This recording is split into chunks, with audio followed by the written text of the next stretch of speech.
My brother Tony had taken out a loan to buy his own rig, a semi and trailer. But in order to make the payments, he had to keep the truck on the road. So that's where he was living, on the road. Until his wife got sick and the doctor she consulted. She had consulted a doctor, put her on bed rest. Tony called Sean and asked if he could run the rig for a week or two. Sean hated trucking long haul, but he said he'd do it if I came along. Dad didn't need me in the junkyard, and Randy could spare me for a few days, so we set off, heading down to Las Vegas, then east to Albuquerque, west to Los Angeles, then up to Washington State.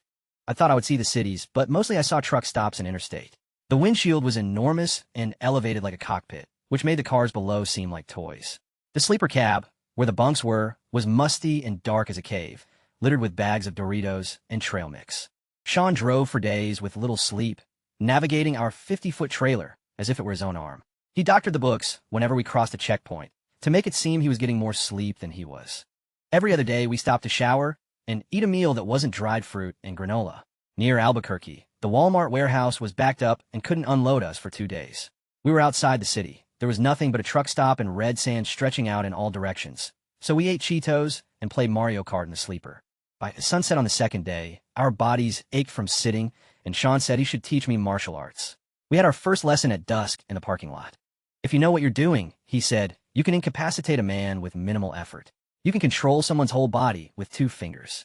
It's about knowing where the weak points are and how to exploit them. He grabbed my wrist and folded it, bending my fingers downward so they reached uncomfortably toward the inside of my forearm. He continued to add pressure until I twisted slightly, wrapping my arm behind my back to relieve the strain. See, this is a weak point, he said. If I fold it any more, you'll be immobilized. He grinned his angel grin. I won't, though, because it'd hurt like hell. He let go and said, now you try. I folded his wrist onto itself and squeezed hard, trying to get his upper body to collapse the way mine had. He didn't move. Maybe another strategy for you, he said. He gripped my wrist a different way, the way an attacker might, he said. He taught me how to break the hold, where the fingers were weakest and the bones in my arm strongest, so that after a few minutes I could cut through even his thick fingers. He taught me how to throw my weight behind a punch and where to aim to crush the windpipe. The next morning, the trailer was unloaded. We climbed into the truck, picked up a new load and drove for another 2 days, watching the white lines disappear hypnotically beneath the hood, which was the color of bone. We had few forms of entertainment, so we made a game of talking. The game had only 2 rules. The first was that every statement had to have at least 2 words in which the first letters were switched. You're not my little sister, Sean said. You're my Siddle Lister. He pronounced the words lazily, blunting the T's to D's so that it sounded like Siddle Lister. The second rule was that every word that sounded like a number or like it had a number in it had to be changed so that the number was 1 higher. The word to, for example, because it sounds like the number 2, would become 3. Siddle Lister, Sean might say, we should pay 11 tie-in. There's a checkpoint ahead, and I can't A5D a ticket. Time 3, put on your seatbelt. When we tired of this, we turned on the CB and listened to the lonely banter of truckers stretched out across the interstate. Look out for a green 4-wheeler, a gruff voice said, when we were somewhere between Sacramento and Portland. Been picnicking in my blind spot for half hour. A 4-wheeler, Sean explained, is what big rigs call cars and pickups. Another voice came over the CB to complain about a red Ferrari that was weaving through traffic at 120 miles per hour. Bastard damned near hit a little blue Chevy. The deep voice bellowed through the static. Shit, there's kids in that Chevy. Anybody up ahead want to cool this hot head down? The voice gave its location. Sean checked the mile marker. We were ahead. I'm a white Pete pulling a fridge, he said. There was silence while everybody checked their mirrors for a Peterbilt with a reefer. Then a third voice, gruffer than the first, answered, I'm the blue KW hauling a dry box. I see you, Sean said, and for my benefit pointed to a navy-colored Kenworth a few cars ahead. When the Ferrari appeared, multiplied in our many mirrors, Sean shifted into high gear, revving the engine and pulling beside the Kenworth so that the 2 50-foot trailers were running side by side, blocking both lanes. The Ferrari honked, weaved back and forth, braked, honked again. How long should we keep him back there? The husky voice said, with a deep laugh. Until he calms down, Sean answered. 5 miles later, they let him pass. The trip lasted about a week, then we told Tony to find us a load to Idaho. Well, Siddle Lister, Sean said when we pulled into the junkyard. Back 3 work. The Worm Creek Opera House announced a new play, Carousel. Sean drove me to the audition, then surprised me by auditioning himself. Charles was also there, talking to a girl named Sadie, who was 17. She nodded at what Charles was saying, but her eyes were fixed on Sean. At the first rehearsal, she came and sat next to him, laying her hand on his arm, laughing and tossing her hair. She was very pretty, with soft, full lips and large dark eyes, But when I asked Sean if he liked her, he said he didn't. She's got fish eyes, he said. Fish eyes. Yup, fish eyes. They're dead stupid fish. They're beautiful, but their heads as empty as a tire. Sadie started dropping by the junkyard around quitting time, usually with a milkshake for Sean, or cookies or cake. Sean hardly even spoke to her, just grabbed whatever she'd brought him and kept walking toward the corral. She would follow and try to talk to him while he fussed over his horses, until one evening she asked if he would teach her to ride. I tried to explain that our horses weren't broke all the way, but she was determined, so Sean put her on Apollo, and the three of us headed up the mountain. Sean ignored her in Apollo. He offered none of the help he'd given me, teaching me how to stand in the stirrups while going down steep ravines, or how to squeeze my thighs when the horse leapt over a branch. Sadie trembled for the entire ride, but she pretended to be enjoying herself, restoring her lipstick smile every time he glanced in her direction. At the next rehearsal, Charles asked Sadie about a scene, and Sean saw them talking. Sadie came over a few minutes later, but Sean wouldn't speak to her. He turned his back, and she left crying. "What's that about?" I said. "Nothing," he said. By the next rehearsal, a few days later, Sean seemed to have forgotten it. Sadie approached him warily, but he smiled at her, and a few minutes later they were talking and laughing. Sean asked her to cross the street and buy him a Snickers at the dime store. She seemed pleased that he would ask and hurried out the door, but when she returned a few minutes later and gave him the bar, he said, "What is this shit?" "I asked for Milky Way." "You didn't," she said. "You said Snickers." "I want a Milky Way." Sadie left again and fetched the Milky Way. She handed it to him with a nervous laugh, and Sean said, "Where's my Snickers?" "What, you forgot again?" "You didn't want it," she said, her eyes shining like glass. "I gave it to Charles." "Go get it. I'll buy you another." "No," Sean said, his eyes cold. His baby teeth, which usually gave him an impish, playful appearance, now made him seem unpredictable, volatile. "I want that one. Get it or don't come back." A tear slid down Sadie's cheek, smearing her mascara. She paused for a moment to wipe it away and pull up her smile. Then she walked over to Charles and, laughing as if it were nothing, asked if she could have the Snickers. He reached into his pocket and pulled it out, then watched her walk back to Sean. Sadie placed the Snickers in his palm like a peace offering and waited, staring at the carpet. Sean pulled her onto his lap and ate the bar in 3 bites.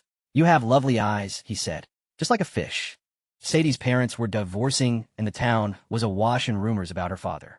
When Mother heard the rumors, she said now it made sense why Sean had taken an interest in Sadie. "He's always protected angels with broken wings," she said. Sean found out Sadie's class schedule and memorized it. He made a point of driving to the high school several times a day, particularly at those times when he knew she'd be moving between buildings. He'd pull over on the highway and watch her from a distance, too far for her to come over, but not so far that she wouldn't see him. It was something we did together, he and I, nearly every time we went to town, and sometimes when we didn't need to go to town at all. Until one day, when Sadie appeared on the steps of the high school with Charles. They were laughing together. Sadie hadn't noticed Sean's truck. I watched his face harden, then relax. He smiled at me. "I have the perfect punishment," he said. "I simply won't see her. All I have to do is not see her, and she will suffer." He was right. When he didn't return her calls, Sadie became desperate. She told the boys at school not to walk with her, for fear Sean would see. And when Sean said he disliked one of her friends, she stopped seeing them. Sadie came to our house every day after school, and I watched the Snickers incident play out over and over in different forms with different objects. Sean would ask for a glass of water. When Sadie brought it, he'd want ice. When she brought the he'd ask for milk, then water again, ice, no ice, then juice. This could go on for 30 minutes before, in a final test, he would ask for something we didn't have. Then Sadie would drive to town to buy it, vanilla ice cream, fries, a burrito, only to have him demand something else the moment she got back. The nights they went out, I was grateful. One night, he came home late and in a strange mood. Everyone was asleep except me, and I was on the sofa, reading a chapter of scripture before bed. Sean plopped down next to me. "Give me a glass of water." "You break your leg?" I said. "Get it, or I won't drive you to town tomorrow." I fetched the water. As I handed it over, I saw the smile on his face, and without thinking, dumped the whole thing on his head. I made it down the hall, and was nearly to my room when he caught me. "Apologize," he said. Water dripped from his nose onto his t-shirt. "No." He grabbed a fistful of my hair, a large clump, his grip fixed near the root to give him greater leverage, and dragged me into the bathroom. I groped at the door, catching hold of the frame, but he lifted me off the ground, flattened my arms against my body, then dropped my head into the toilet. "Apologize," he said again. I said nothing. He stuck my head in further, so my nose scraped the stained porcelain. I closed my eyes, but the smell wouldn't let me forget where I was. I tried to imagine something else, something that would take me out of myself. But the image that came to mind was of Sadie, crouching, compliant. It pumped me full of bile. He held me there, my nose touching the bowl, for perhaps a minute, Then he let me up. The tips of my hair were wet. My scalp was raw. I thought it was over.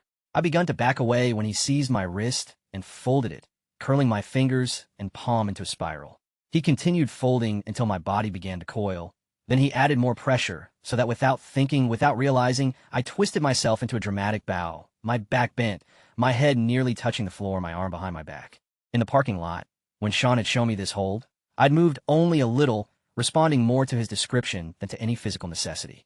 It hadn't seemed particularly effective at the time, but now I understood the maneuver for what it was: control. I could scarcely move, scarcely breathe, without breaking my own wrist. Sean held me in position with one hand. The other he dangled loosely at his side, to show me how easy it was. Still harder than if I were Sadie, I thought. As if he could read my mind, he twisted my wrist further. My body was coiled tightly, my face scraping the floor. I'd done all I could do to relieve the pressure in my wrist. If he kept twisting, it would break. "Apologize," he said. There was a long moment in which fire burned up my arm and into my brain. "I'm sorry," I said. He dropped my wrist, and I fell to the floor. I could hear his steps moving down the hall. I stood and quietly locked the bathroom door. Then I stared into the mirror at the girl clutching her wrist. Her eyes were glassy, and drops slid down her cheeks. I hated her for her weakness, for having a heart to break. That he could hurt her, that anyone could hurt her like that, was inexcusable. I'm only crying from the pain, I told myself. From the pain in my wrist. Not for anything else. This moment would define my memory of that night, and of the many nights like it for a decade. In it I saw myself as unbreakable, as tender as stone. At first I merely believed this, until one day it became the truth. Then I was able to tell myself, without lying, that it didn't affect me, that he didn't affect me, because nothing affected me.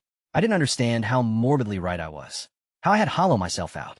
For all my obsessing over the consequences of that night, I had misunderstood the vital truth, that it's not affecting me. That was its effect.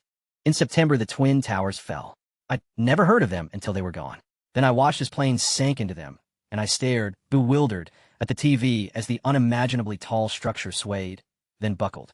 Dad stood next to me. He'd come in from the junkyard to watch. He said nothing. That evening he read aloud from the Bible, familiar passages from Isaiah, Luke, and the book of Revelation, about wars and rumors of wars. 3 days later, when she was 19, Audrey was married to Benjamin, a blonde-haired farm boy she'd met waitressing in town. The wedding was solemn. Dad had prayed and received a revelation. There will be a conflict, a final struggle for the Holy Land, he'd said. My sons will be sent to war. Some of them will not come home. I'd been avoiding Sean since the night in the bathroom. He'd apologized. He'd come into my room an hour later, his eyes glassy, his voice croaking, and asked me to forgive him. I'd said that I would, that I already had. But I hadn't. At Audrey's wedding, seeing my brothers in their suits, those black uniforms, my rage turned to fear of some predetermined loss, and I forgave Sean. It was easy to forgive. After all, it was the end of the world. For a month, I lived as if holding my breath. Then there was no draft, no further attacks. The skies didn't darken. The moon didn't turn to blood. There were distant rumblings of war, but life on the mountain remained unchanged. Dad said we should stay vigilant, but by winter my attention had shifted back to the trifling dramas of my own life. I was 15, and I felt it, felt the race I was running with time. My body was changing, bloating, swelling, stretching, bulging. I wished it would stop, but it seemed my body was no longer mine. It belonged to itself now, and cared not at all how I felt about these strange alterations, about whether I wanted to stop being a child and become something else. That something else thrilled and frightened me. I'd always known that I would grow differently than my brothers, but I'd never thought about what that might mean. Now it was all I thought about. I began to look for cues to understand this difference, and once I started looking, I found them everywhere. One Sunday afternoon, I helped Mother prepare a roast for dinner. Dad was kicking off his shoes and loosening his tie. He'd been talking since we left the church. That hemline was 3 inches above Lori's knee, Dad said. What's a woman thinking when she puts on a dress like that? Mother nodded absently while chopping a carrot. She was used to this particular lecture. And Jeanette Barney, Dad said, if a woman wears a blouse that low cut, she ought not bend over. Mother agreed. I pictured the turquoise blouse Jeanette had worn that day. The neckline was only an inch below her collarbone, but it was loose-fitting, and I imagined that if she'd bent it would give a full view. As I thought this, I felt anxious, because although a tighter blouse would have made Jeanette's bending more modest, the tightness itself would have been less modest. Righteous women do not wear tight clothing. Other women do that. I was trying to figure out exactly how much tightness would be the right amount when Dad said, Jeanette waited to bend for that hymnal until I was looking. She wanted me to see. Mother made a disapproving TSK, sound with her teeth, then quartered a potato. This speech would stay with me in a way that 100 of its precursors had not. I would remember the words very often in the years that followed, and the more I considered them, the more I worried that I might be growing into the wrong sort of woman. Sometimes I could scarcely move through a room. I was so preoccupied with not walking or bending or crouching like them. But no one had ever taught me the modest way to bend over, so I knew I was probably doing it the bad way. Sean and I auditioned for a melodrama at Worm Creek. I saw Charles at the first rehearsal and spent half the evening working up the courage to talk to him. When I did, finally, he confided in me that he was in love with Sadie. This wasn't ideal, but it did give us something to talk about. Sean and I drove home together. He sat behind the wheel, glaring at the road as if it had wronged him. "I saw you talking to Charles," he said. "You don't want people thinking you're that kind of girl. The kind that talks." "You know what I mean," he said. The next night, Sean came into my room unexpectedly and found me smudging my eyelashes with Audrey's old mascara. "You wear makeup now?" he said. "I guess." He spun around to leave, but paused in the doorframe. "I thought you were better," he said. "But you're just like the rest." He stopped calling me Siddle Lister. "Let's go, fish eyes," he shouted from across the theater one night. Charles looked around curiously. Sean began to explain the name, so I started laughing, loud enough, I hoped, to drown him out. I laughed as if I loved the name. The first time I wore lip gloss, Sean said I was a whore. I was in my bedroom, standing in front of my mirror, trying it out, when Sean appeared in the doorway. He said it like a joke, but I wiped the color from my lips anyway. Later that night, at the theater, when I noticed Charles staring at Sadie, I reapplied it and saw Sean's expression twist. The drive home that night was tense. The temperature outside had fallen well below zero. I said I was cold, and Sean moved to turn up the heat. Then he paused, laughed at himself, and rolled all the windows down. The January wind hit me like a bucket of ice. I tried to roll up my window, but he'd put on the child lock. I asked him to roll it up. "I'm cold," I kept saying. "I'm really, really cold." He just laughed. He drove all 12 miles like that, cackling as if it were a game, as if we were both in on it, as if my teeth weren't clattering. I thought things would get better when Sean dumped Sadie. I suppose I'd convinced myself that it was her fault, the things he did, and that without her he would be different. After Sadie, he took up with an old girlfriend, Erin. She was older, less willing to play his games, and at first it seemed I was right, that he was doing better. Then Charles asked Sadie to dinner. Sadie said yes, and Sean heard about it. I was working late at Randy's that night when Sean turned up, frothing at the mouth. I left with him, thinking I could calm him, but I couldn't. He drove around town for 2 hours, searching for Charles's Jeep, cursing and swearing that when he found that bastard, he was going to give him a new face. I sat in the passenger seat of his truck, listening to the engine rev as it guzzled diesel, watching the yellow lines disappear beneath the hood. I thought of my brother as he had been, as I remembered him, as I wanted to remember him. I thought of Albuquerque and Los Angeles, and of the miles of lost interstate in between. A pistol lay on the seat between us, and when he wasn't shifting gears, Sean picked it up and caressed it, sometimes spinning it over his index like a gunslinger before laying it back on the seat, where light from passing cars glinted off the steel barrel. I awoke with needles in my brain. Thousands of them, biting, blocking out everything. Then they disappeared for one dizzying moment, and I got my bearings. It was morning, early. Amber sunlight poured in through my bedroom window. I was standing, but not on my own strength. 2 hands are gripping my throat, and they'd been shaking me. The needles, that was my brain crashing into my skull. I had only a few seconds to wonder why before the needles returned, shredding my thoughts. My eyes were open, but I saw only white flashes. A few sounds made it through to me. "Slut. Whore." Then another sound. "Mother." She was crying. "Stop. You're killing her. Stop." She must have grabbed him because I felt his body twist. I fell to the floor. When I opened my eyes, Mother and Sean were facing each other, Mother wearing only a tattered bathrobe.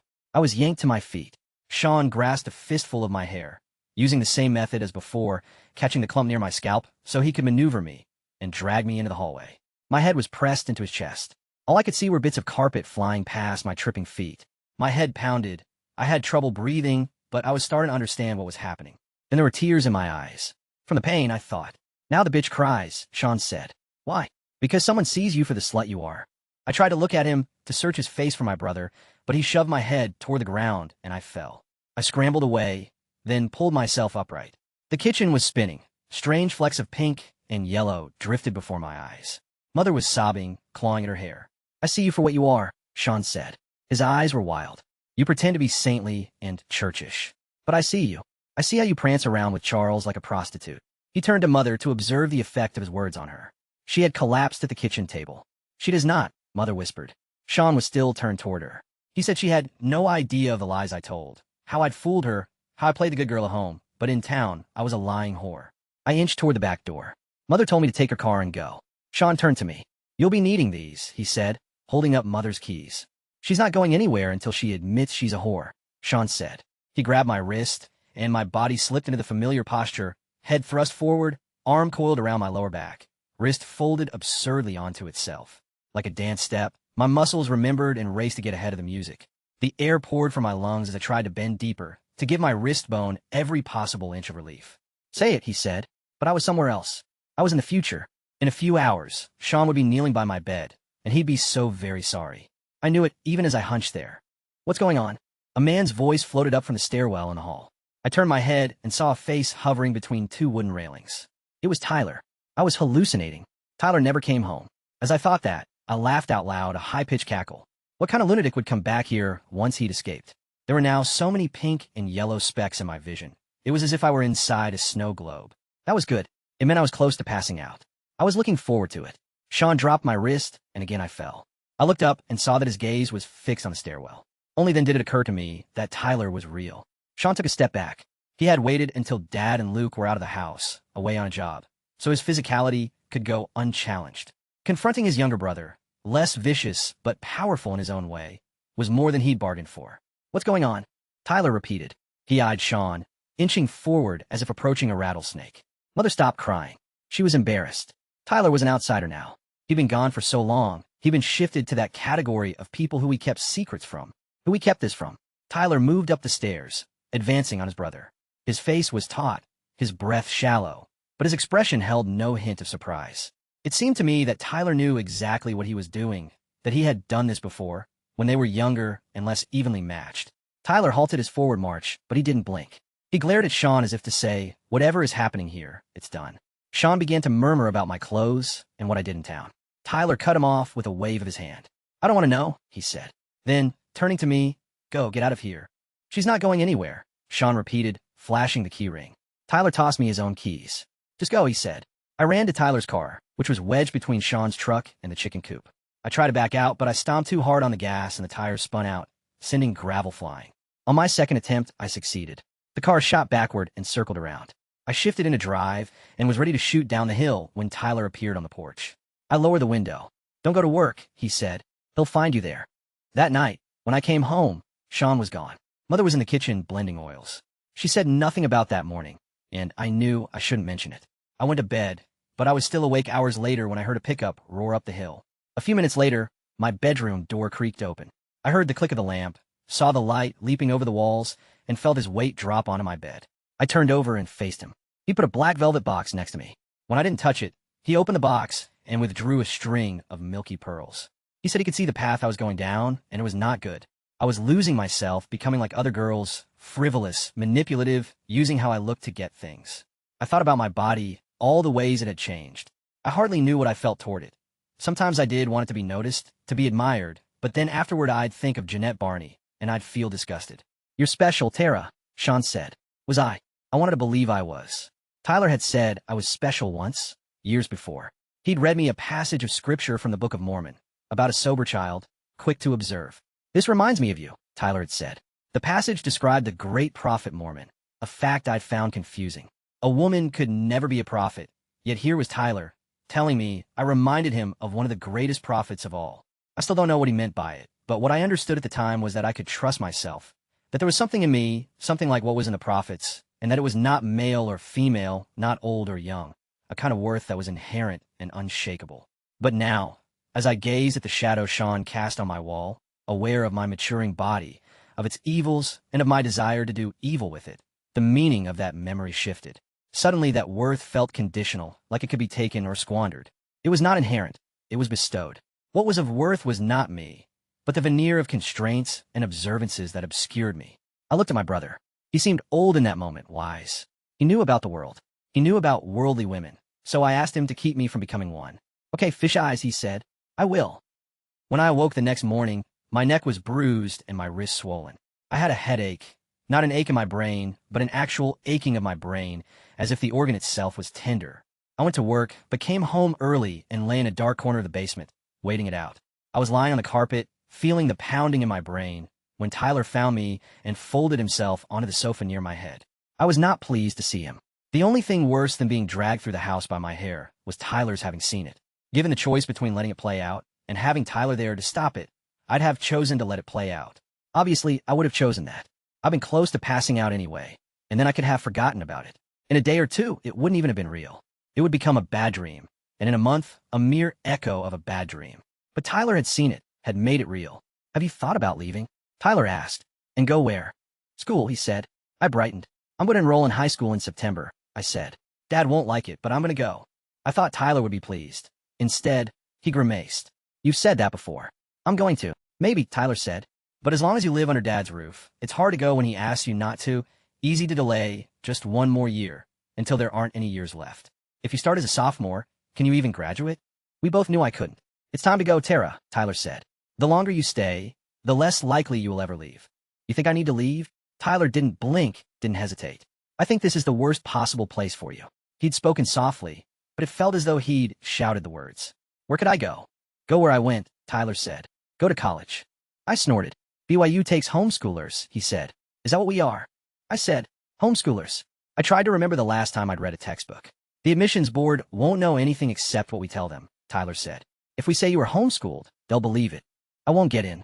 You will, he said. Just pass the ACT. One lousy test. Tyler stood to go. There's a world out there, Tara, he said. And it will look a lot different once Dad is no longer whispering his view of it in your ear. The next day, I drove to the hardware store in town and bought a slide bolt lock for my bedroom door. I dropped it on my bed, then fetched a drill from the shop and started fitting screws. I thought Sean was out. His truck wasn't in the driveway, but when I turned around with the drill, he was standing in my door frame. What are you doing? He said. Doorknob's broke, I lied. Door blows open. This lock was cheap, but it'll do the trick. Sean fingered the thick steel, which I was sure he could tell was not cheap at all. I stood silently, paralyzed by dread, but also by pity. In that moment, I hated him, and I wanted to scream in his face. I imagined the way he would crumple, crushed under the weight of my words and his own self-loathing. Even then, I understood the truth of it, that Sean hated himself far more than I ever could. You're using the wrong screws, he said. You need long ones for the wall and grabbers for the door. Otherwise, it'll bust right off. We walked to the shop. Sean shuffled around for a few minutes, then emerged with a handful of steel screws. We walked back to the house, and he installed the lock, humming to himself and smiling, flashing his baby teeth. In October, Dad won a contract to build industrial granaries in Malad City, the dusty farm town on the other side of Bucks Peak. It was a big job for a small outfit. The crew was just Dad, Sean, Luke, and Audrey's husband, Benjamin, but Sean was a good foreman, and with him in charge, Dad had acquired a reputation for fast, reliable work.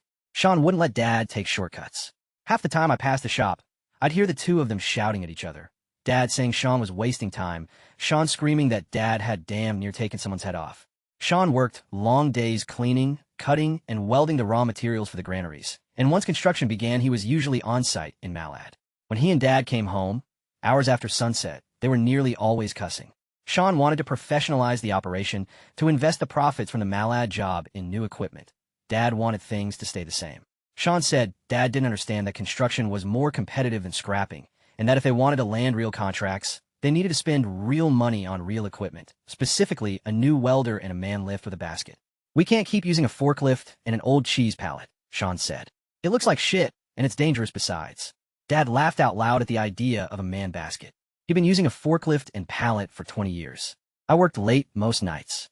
Randy planned to take a big road trip to find new accounts, and he'd asked me to manage the business while he was gone. He taught me how to use his computer to keep the books, process orders, maintain inventory. It was from Randy that I first heard of the internet. He showed me how to get online, how to visit a web page, how to write an email. The day he left, he gave me a cell phone so he could reach me at all hours. Tyler called one night, just as I was getting home from work. He asked if I was studying for the ACT. I can't take the test, I said. I don't know any math. You've got money, Tyler said. Buy books and learn it. I said nothing. College was irrelevant to me. I knew how my life would play out. When I was 18 or 19, I would get married. Dad would give me a corner of the farm, and my husband would put a house on it. Mother would teach me about herbs, and also about midwifery, which she'd gone back to now the migraines were less frequent. When I had children, Mother would deliver them, and one day I supposed I would be the midwife. I didn't see where college fit in. Tyler seemed to read my thoughts. You know Sister Sears? He said. Sister Sears was the church choir director. How do you think she knows how to lead a choir? I'd always admired Sister Sears and been jealous of her knowledge of music. I never thought about how she'd learned it. She studied, Tyler said. Did you know you can get a degree in music? If you had one, you could give lessons, you could direct the church choir. Even Dad won't argue with that. Not much anyway. Mother had recently purchased a trial version of AOL. I'd only ever used the internet at Randy's for work, but after Tyler hung up, I turned on our computer and waited for the modem to dial. Tyler had said something about BYU's webpage. It only took a few minutes to find it. Then the screen was full of pictures, of neat brick buildings the color of sunstone surrounded by emerald trees, of beautiful people walking and laughing, with books tucked under their arms and backpacks slung over their shoulders. It looked like something from a movie. A happy movie. The next day, I drove 40 miles to the nearest bookstore and bought a glossy ACT study guide. I sat on my bed and turned to the mathematics practice test. I scanned the first page. It wasn't that I didn't know how to solve the equations. I didn't recognize the symbols. It was the same on the second page and the third. I took the test to Mother. "What's this?" I asked. "Math," she said. "Then where are the numbers?" "It's algebra. The letters stand in for numbers." "How do I do it?" Mother fiddled with a pen and paper for several minutes, but she wasn't able to solve any of the first 5 equations. The next day, I drove the same 40 miles, 80 round trip, and returned home with a large algebra textbook. Every evening, as the crew was leaving Malad, Dad would phone the house, so Mother could have dinner waiting when the truck bumped up the hill. I listened for that call, and when it came I would get in Mother's car and drive away. I didn't know why. I would go to Worm Creek, where I'd sit in the balcony and watch rehearsals, my feet on the ledge, a math book open in front of me. I hadn't studied math since long division, and the concepts were unfamiliar. I understood the theory of fractions, but struggled to manipulate them, and seeing a decimal on the page made my heart race. Every night for a month, I sat in the opera house, in a chair of red velvet, and practiced the most basic operations, how to multiply fractions, how to use a reciprocal, how to add and multiply and divide with decimals. While on the stage, characters recited their lines. I began to study trigonometry. There was solace in its strange formulas and equations. I was drawn to the Pythagorean theorem and its promise of a universal, the ability to predict the nature of any 3 points containing a right angle, anywhere, always. What I knew of physics I had learned in the junkyard, where the physical world often seemed unstable, capricious. But here was a principle through which the dimensions of life could be defined, captured. Perhaps reality was not wholly volatile. Perhaps it could be explained, predicted. Perhaps it could be made to make sense. The misery began when I moved beyond the Pythagorean theorem to sine, cosine, and tangent. I couldn't grasp such abstractions. I could feel the logic in them, could sense their power to bestow order and symmetry, but I couldn't unlock it. They kept their secrets, becoming a kind of gateway beyond which I believed there was a world of law and reason. But I could not pass through the gate. Mother said that if I wanted to learn trigonometry, it was her responsibility to teach me. She set aside an evening, and the two of us sat at the kitchen table, scratching at bits of paper and tugging our hair. We spent 3 hours on a single problem, and every answer we produced was wrong. I wasn't any good at trig in high school, Mother moaned, slamming the book shut. And I'd forgotten what little I knew. Dad was in the living room, shuffling through blueprints for the granaries and mumbling to himself. I'd watch him sketch those blueprints, watched him perform the calculations, altering this angle or lengthening that beam. Dad had little formal education in mathematics, but it was impossible to doubt his aptitude. Somehow I knew that if I put the equation before my father, he would be able to solve it. When I told Dad that I planned to go to college, he'd said a woman's place was in the home, that I should be learning about herbs, God's pharmacy, he'd called it, smiling to himself, so I could take over for Mother. He'd said a lot more, of course, about how I was whoring after man's knowledge instead of God's, but still I decided to ask him about trigonometry. Here was a sliver of man's knowledge I was certain he possessed. I scribbled the problem on a fresh sheet of paper. Dad didn't look up as I approached, so gently, slowly, I slid the paper over the blueprints. "Dad, can you solve this?" He looked at me harshly, then his eyes softened. He rotated the paper, gazed at it for a moment, and began to scrawl, numbers and circles and great, arcing lines that doubled back on themselves. His solution didn't look like anything in my textbook. It didn't look like anything I had ever seen. His mustache twitched. He mumbled. Then he stopped scribbling, looked up, and gave the correct answer. I asked how he'd solved it. "I don't know how to solve it," he said, handing me the paper. "All I know is that's the answer." I walked back to the kitchen, comparing the clean, balanced equation to the mayhem of unfinished computations and dizzying sketches. I was struck by the strangeness of that page. Dad could command this science, could decipher its language, decrypt its logic, could bend and twist and squeeze from it the truth. But as it passed through him, it turned to chaos. I studied trigonometry for a month. I sometimes dreamed about sine, cosine, and tangent, about mysterious angles and concussed computations. But for all this, I made no real progress.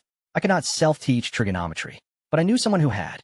Tyler told me to meet him at our Aunt Debbie's house because she lived near Brigham Young University. The drive was 3 hours. I felt uncomfortable knocking on my aunt's door. She was Mother's sister, and Tyler had lived with her during his first year at BYU, but that was all I knew of her. Tyler answered the door. We settled in the living room while Debbie prepared a casserole. Tyler solved the equations easily, writing out orderly explanations for every step. He was studying mechanical engineering, set to graduate near the top of his class, and soon after would start a PhD at Purdue. My trig equations were far beneath his abilities, but if he was bored, he didn't show it. He just explained the principles patiently, over and over. The gate opened a little, and I peeked through it. Tyler had gone, and Debbie was pushing a plate of casserole into my hands when the phone rang.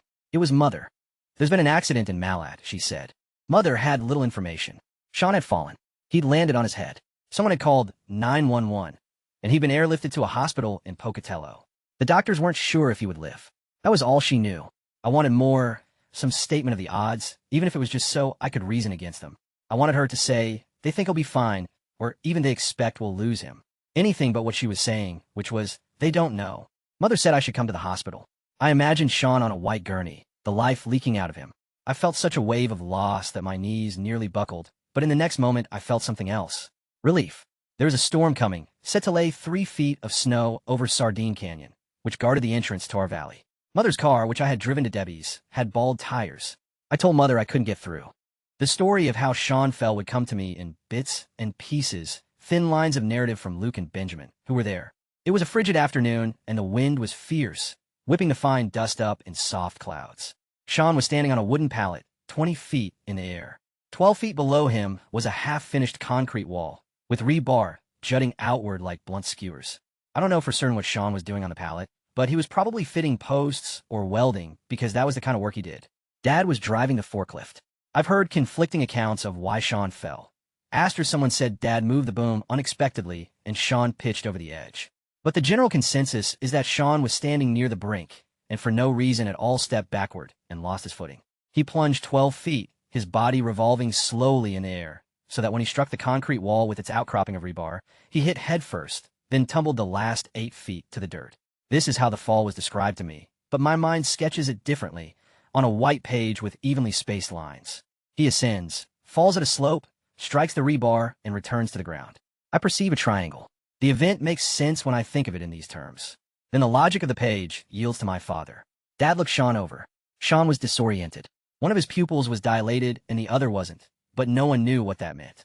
No one knew it meant there was a bleed inside his brain. Dad told Sean to take a break. Luke and Benjamin helped him prop himself against the pickup, then went back to work. The facts after this point are even more hazy. The story I heard was that 15 minutes later Sean wandered onto the site. Dad thought he was ready to work and told him to climb onto the pallet, and Sean, who never liked being told what to do, started screaming at Dad about everything. The equipment, the granary designs, his pay. He screamed himself hoarse, then just when Dad thought he had calmed down, he gripped Dad around the waist and flung him like a sack of grain. Before Dad could scramble to his feet, Sean took off, leaping and howling and laughing, and Luke and Benjamin, now sure something was very wrong, chased after him. Luke reached him first, but couldn't hold him. Then Benjamin added his weight, and Sean slowed a little. But it wasn't until all 3 men tackled him, throwing his body to the ground, where because he was resisting, his head hit hard, that he finally lay still.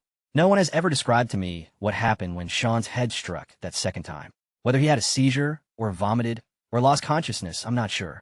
But it was so chilling that someone, maybe Dad, probably Benjamin, dialed 911, which no member of my family had ever done before. They were told a helicopter would arrive in minutes. Later the doctors would speculate that when Dad, Luke, and Benjamin had wrestled Sean to the ground, and he'd sustained a concussion, he was already in critical condition. They said it was a miracle he hadn't died the moment his head hit the ground. I struggled to imagine the scene while they waited for the chopper. Dad said that when the paramedics arrived, Sean was sobbing, begging for Mother. By the time he reached the hospital, his state of mind had shifted. He stood naked on the gurney, eyes bulging, bloodshot, screaming that he would rip out the eyes of the next bastard who came near him. Then he collapsed in his sobs and finally lost consciousness. Sean lived through the night. In the morning, I drove to Bucks Peak. I couldn't explain why I wasn't rushing to my brother's bedside. I told Mother I had to work. He's asking for you, she said. You said he doesn't recognize anyone. He doesn't, she said. But the nurse just asked me if he knows someone named Tara. He said your name over and over this morning, when he was asleep and when he was awake. I told him Tara is his sister, and now they're saying it would be good if you came. He might recognize you, and that would be something. Yours is the only name he's said since he got to the hospital. I was silent. I'll pay for the gas, Mother said. She thought I wouldn't come because of the $30 it would cost in fuel. I was embarrassed that she thought that. But then, if it wasn't the money, I had no reason at all. I'm leaving now, I said. I remember strangely little of the hospital or of how my brother looked. I vaguely recall that his head was wrapped in gauze, and that when I asked why, Mother said the doctors had performed a surgery, cutting into his skull to relieve some pressure, or stop a bleed, or repair something. Actually, I can't remember what she said. Sean was tossing and turning like a child with a fever. I sat with him for an hour. A few times his eyes opened, but if he was conscious, he didn't recognize me. When I came the next day, he was awake. I walked into the room, and he blinked and looked at Mother, as if to check that she was seeing me, too. You came, he said. I didn't think you would. He took my hand and then fell asleep. I stared at his face, at the bandages wrapped around his forehead and over his ears, and was bled of my bitterness. Then I understood why I hadn't come sooner. I'd been afraid of how I would feel, afraid that if he died, I might be glad. I'm sure the doctors wanted to keep him in the hospital, but we didn't have insurance, and the bill was already so large that Sean would be making payments a decade later. The moment he was stable enough to travel, we took him home. He lived on the sofa in the front room for 2 months. He was physically weak. It was all he had in him to make it to the bathroom and back. He'd lost his hearing completely in one ear and had trouble hearing with the other, so he often turned his head when people spoke to him, orienting his better ear toward them, rather than his eyes.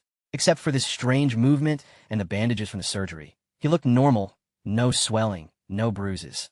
According to the doctors, this was because the damage was very serious. A lack of external injuries meant the damage was all internal. It took some time for me to realize that although Sean looked the same, he wasn't. He seemed lucid, but if you listened carefully, his stories didn't make sense. They weren't really stories at all, just one tangent after another. I felt guilty that I hadn't visited him immediately in the hospital. So to make it up to him, I quit my job and tended him day and night. When he wanted water, I fetched it. If he was hungry, I cooked. Sadie started coming around, and Sean welcomed her. I looked forward to her visits because they gave me time to study. Mother thought it was important that I stay with Sean, so no one interrupted me. For the first time in my life, I had long stretches in which to learn, without having to scrap, or strain tinctures, or check inventory for Randy. I examined Tyler's notes, read and reread his careful explanations. After a few weeks of this, by magic or miracle, the concepts took hold. I retook the practice test. The advanced algebra was still indecipherable. It came from a world beyond my ability to perceive, but the trigonometry had become intelligible. Messages written in a language I could understand, from a world of logic and order that only existed in black ink and on white paper. The real world, meanwhile, plunged into chaos. The doctors told Mother that Sean's injury might have altered his personality, that in the hospital he had shown tendencies toward volatility, even violence, and that such changes might be permanent. He did succumb to rages, moments of blind anger when all he wanted was to hurt someone. He had an intuition for nastiness, for saying the single most devastating thing that left Mother in tears more nights than not. These rages changed and worsened as his physical strength improved, and I found myself cleaning the toilet every morning, knowing my head might be inside it before lunch. Mother said I was the only one who could calm him, and I persuaded myself that that was true. Who better? I thought. He doesn't affect me. Reflecting on it now, I'm not sure the injury changed him that much, but I convinced myself that it had, and that any cruelty on his part was entirely new. I can read my journals from this period and trace the evolution of a young girl rewriting her history. In a reality she constructed for herself, nothing had been wrong before her brother fell off that pallet. I wish I had my best friend back, she wrote. Before his injury, I never got hurt at all. Asterisk, my account of Sean's fall is based on the story as it was told to me at the time. Tyler was told the same story. In fact, many of the details in this account come from his memory. Asked 15 years later, others remember it differently. Mother says Sean was not standing on a pallet, only on forklift tines. Luke remembers the pallet, but substitutes a metal drain, with the grating removed, in place of the rebar. He says the fall was 12 feet, and that Sean began acting strangely as soon as he regained consciousness. Luke has no memory of who dialed 911, but says there were men working in a nearby mill, and he suspects that one of them called immediately after Sean fell. There was a moment that winter. I was kneeling on the carpet, listening to Dad testify of Mother's calling as a healer, when my breath caught in my chest, and I felt taken out of myself. I no longer saw my parents or our living room. What I saw was a woman grown, with her own mind, her own prayers, who no longer sat, childlike, at her father's feet. I saw the woman's swollen belly, and it was my belly. Next to her sat her mother, the midwife. She took her mother's hand and said she wanted the baby delivered in a hospital by a doctor. "I'll drive you," her mother said. The women moved toward the door, but the door was blocked by loyalty, by obedience, by her father. He stood immovable, but the woman was his daughter, and she had drawn to herself all his conviction, all his weightiness. She set him aside and moved through the door. I tried to imagine what future such a woman might claim for herself. I tried to conjure other scenes in which she and her father were of two minds, when she ignored his counsel and kept her own. But my father had taught me that there are not two reasonable opinions to be had on any subject. There is truth, and there are lies. I knelt on the carpet, listening to my father, but studying this stranger, and felt suspended between them, drawn to each, repelled by both. I understood that no future could hold them. No destiny could tolerate him and her. I would remain a child in perpetuity, always, or I would lose him. I was lying on my bed, watching the shadows my feeble lamp cast on the ceiling, when I heard my father's voice at the door. Instinctively, I jerked to my feet in a kind of salute, but once I was standing, I wasn't sure what to do. There was no precedent for this. My father had never visited my room before. He strode past me and sat on my bed, then patted the mattress next to him. I took my seat, nervously, my feet barely touching the floor. I waited for him to speak, but the moments passed silently. His eyes were closed, his jaw slackened, as if he were listening to seraphic voices. "I've been praying," he said. His voice was soft, a loving voice. "I've been praying about your decision to go to college." His eyes opened. His pupils had dilated in the lamplight, absorbing the hazel of the iris. I'd never seen eyes so given over to blackness. They seemed unearthly, tokens of spiritual power. "The Lord has called me to testify," he said. "He is displeased. You have cast aside his blessings to whore after man's knowledge. His wrath is stirred against you. It will not be long in coming." I don't remember my father standing to leave, but he must have, while I sat, gripped by fear. God's wrath had laid waste the cities. It had flooded the whole earth. I felt weak, then wholly powerless. I remembered that my life was not mine. I could be taken out of my body at any moment, dragged heavenward to reckon with a furious father. The next morning, I found Mother mixing oils in the kitchen. "I've decided not to go to BYU," I said. She looked up, fixing her eyes on the wall behind me, and whispered, "Don't say that. I don't want to hear that." I didn't understand. I thought she would be glad to see me yield to God. Her gaze shifted to me. I hadn't felt its strength in years, and I was stunned by it. "Of all my children," she said, "you were the one I thought would burst out of here in a blaze." I didn't expect it from Tyler. That was a surprise, but don't you stay. Go. Don't let anything stop you from going. I heard Dad's step on the stairwell. Mother sighed, and her eyes fluttered, as if she were coming out of a trance. Dad took his seat at the kitchen table, and Mother stood to fix his breakfast. He began a lecture about liberal professors, and Mother mixed batter for pancakes, periodically murmuring in agreement. Without Sean A.S. Foreman, Dad's construction business dwindled. I quit my job at Randy's to look after Sean. Now I needed money, so when Dad went back to scrapping that winter, so did I. It was an icy morning, much like the first when I returned to the junkyard. It had changed. There were still pillars of mangled cars, but they no longer dominated the landscape. A few years before, Dad had been hired by Utah Power to dismantle hundreds of utility towers. He had been allowed to keep the angle iron, and it was now stacked, 400,000 pounds of it, in tangled mountains all over the yard. I woke up every morning at 6 to study, because it was easier to focus in the mornings, before I was worn out from scrapping. Although I was still fearful of God's wrath, I reasoned with myself that my passing the ACT was so unlikely it would take an act of God. And if God acted, then surely my going to school was his will. The ACT was composed of 4 sections: math, English, science, and reading. My math skills were improving, but they were not strong. While I could answer most of the questions on the practice exam, I was slow, needing double or triple the allotted time. I lacked even a basic knowledge of grammar, though I was learning beginning with nouns and moving on to prepositions and gerunds. Science was a mystery, perhaps because the only science book I'd ever read had detachable pages for coloring. Of the 4 sections, reading was the only one about which I felt confident. BYU was a competitive school. I need a high score, a 27 at least, which meant the top 15% of my cohort. I was 16, had never taken an exam, and had only recently undertaken anything like a systematic education. Still, I registered for the test. It felt like throwing dice, like the roll was out of my hands. God would score the toss. I didn't sleep the night before. My brain conjured so many scenes of disaster, it burned as if with a fever. At 5, I got out of bed, ate breakfast, and drove the 40 miles to Utah State University. I was led into a white classroom with 30 other students, who took their seats and placed their pencils on their desks. A middle-aged woman handed out tests and strange pink sheets I'd never seen before. "Excuse me," I said when she gave me mine. What is this? It's a bubble sheet.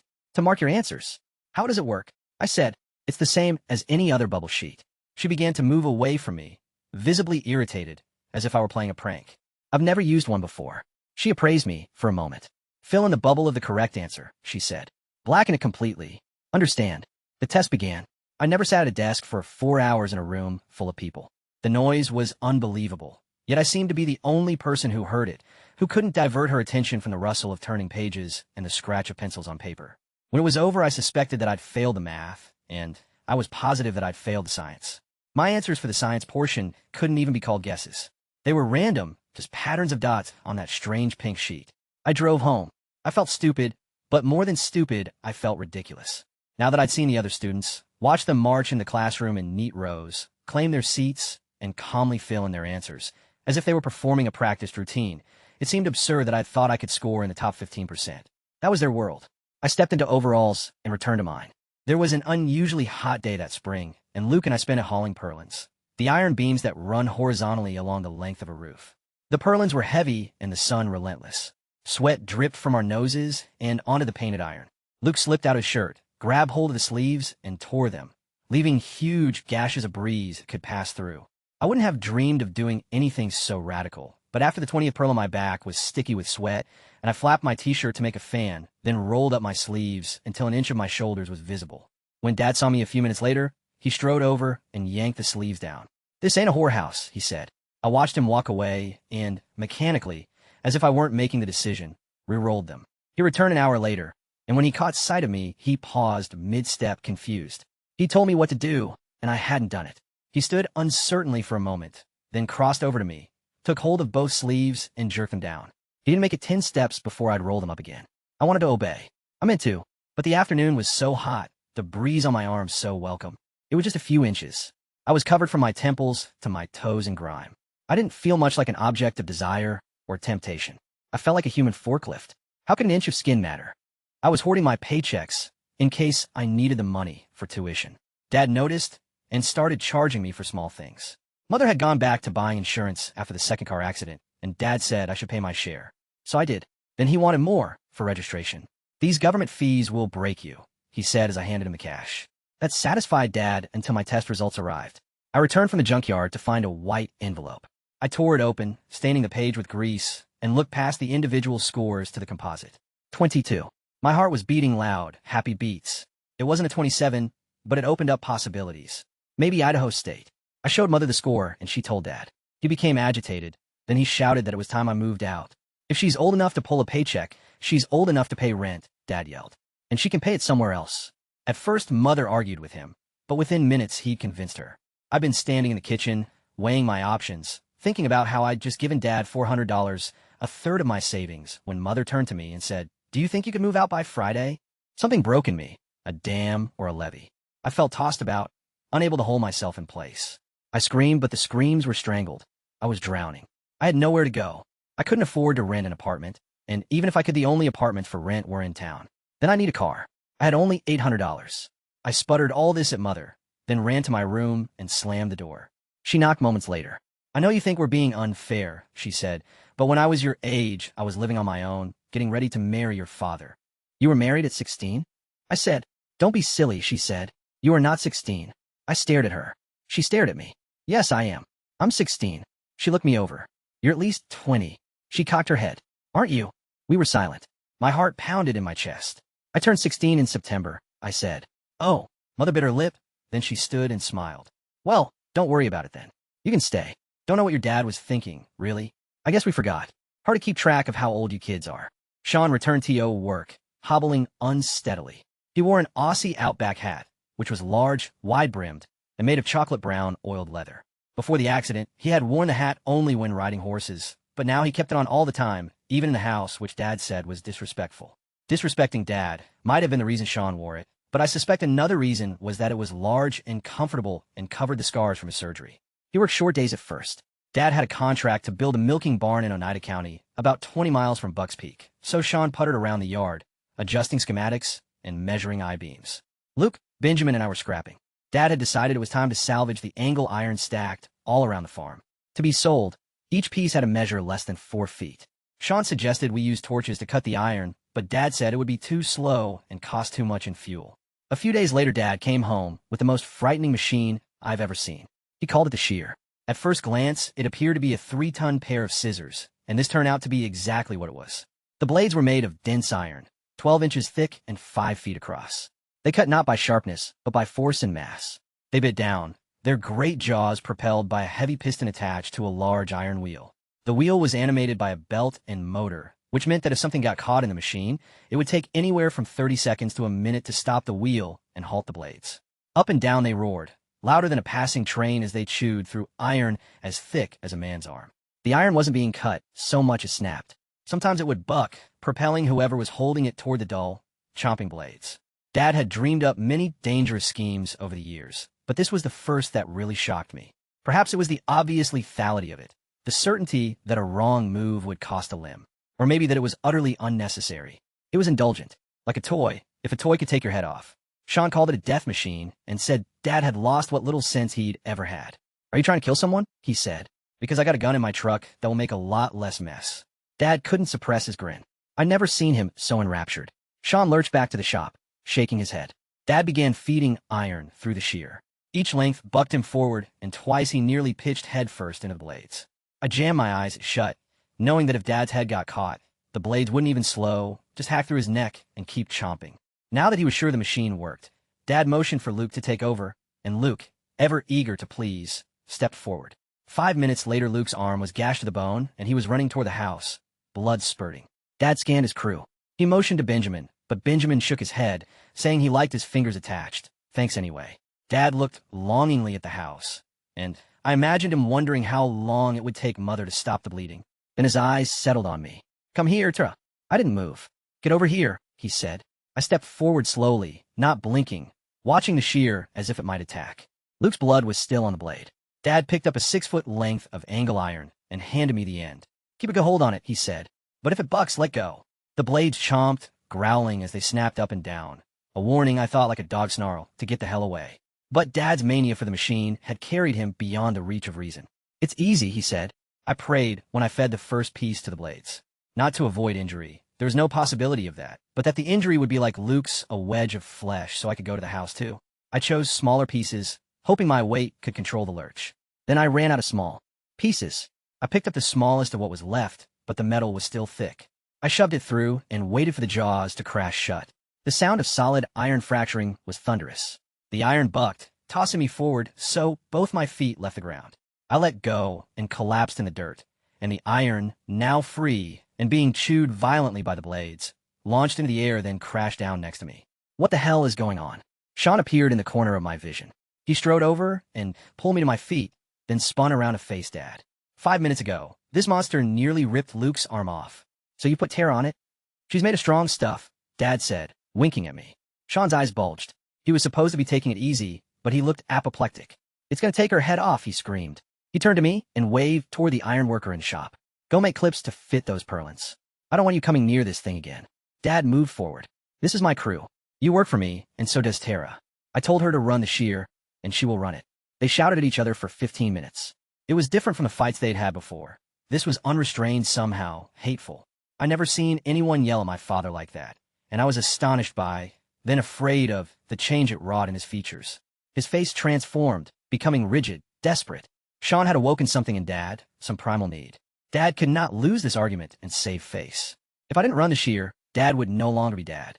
Sean leapt forward and shoved Dad hard in the chest. Dad stumbled backward, tripped, and fell.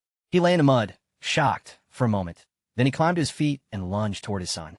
Sean raised his arms to block the punch, but when Dad saw this, he lowered his fists, perhaps remembering that Sean had only recently regained the ability to walk.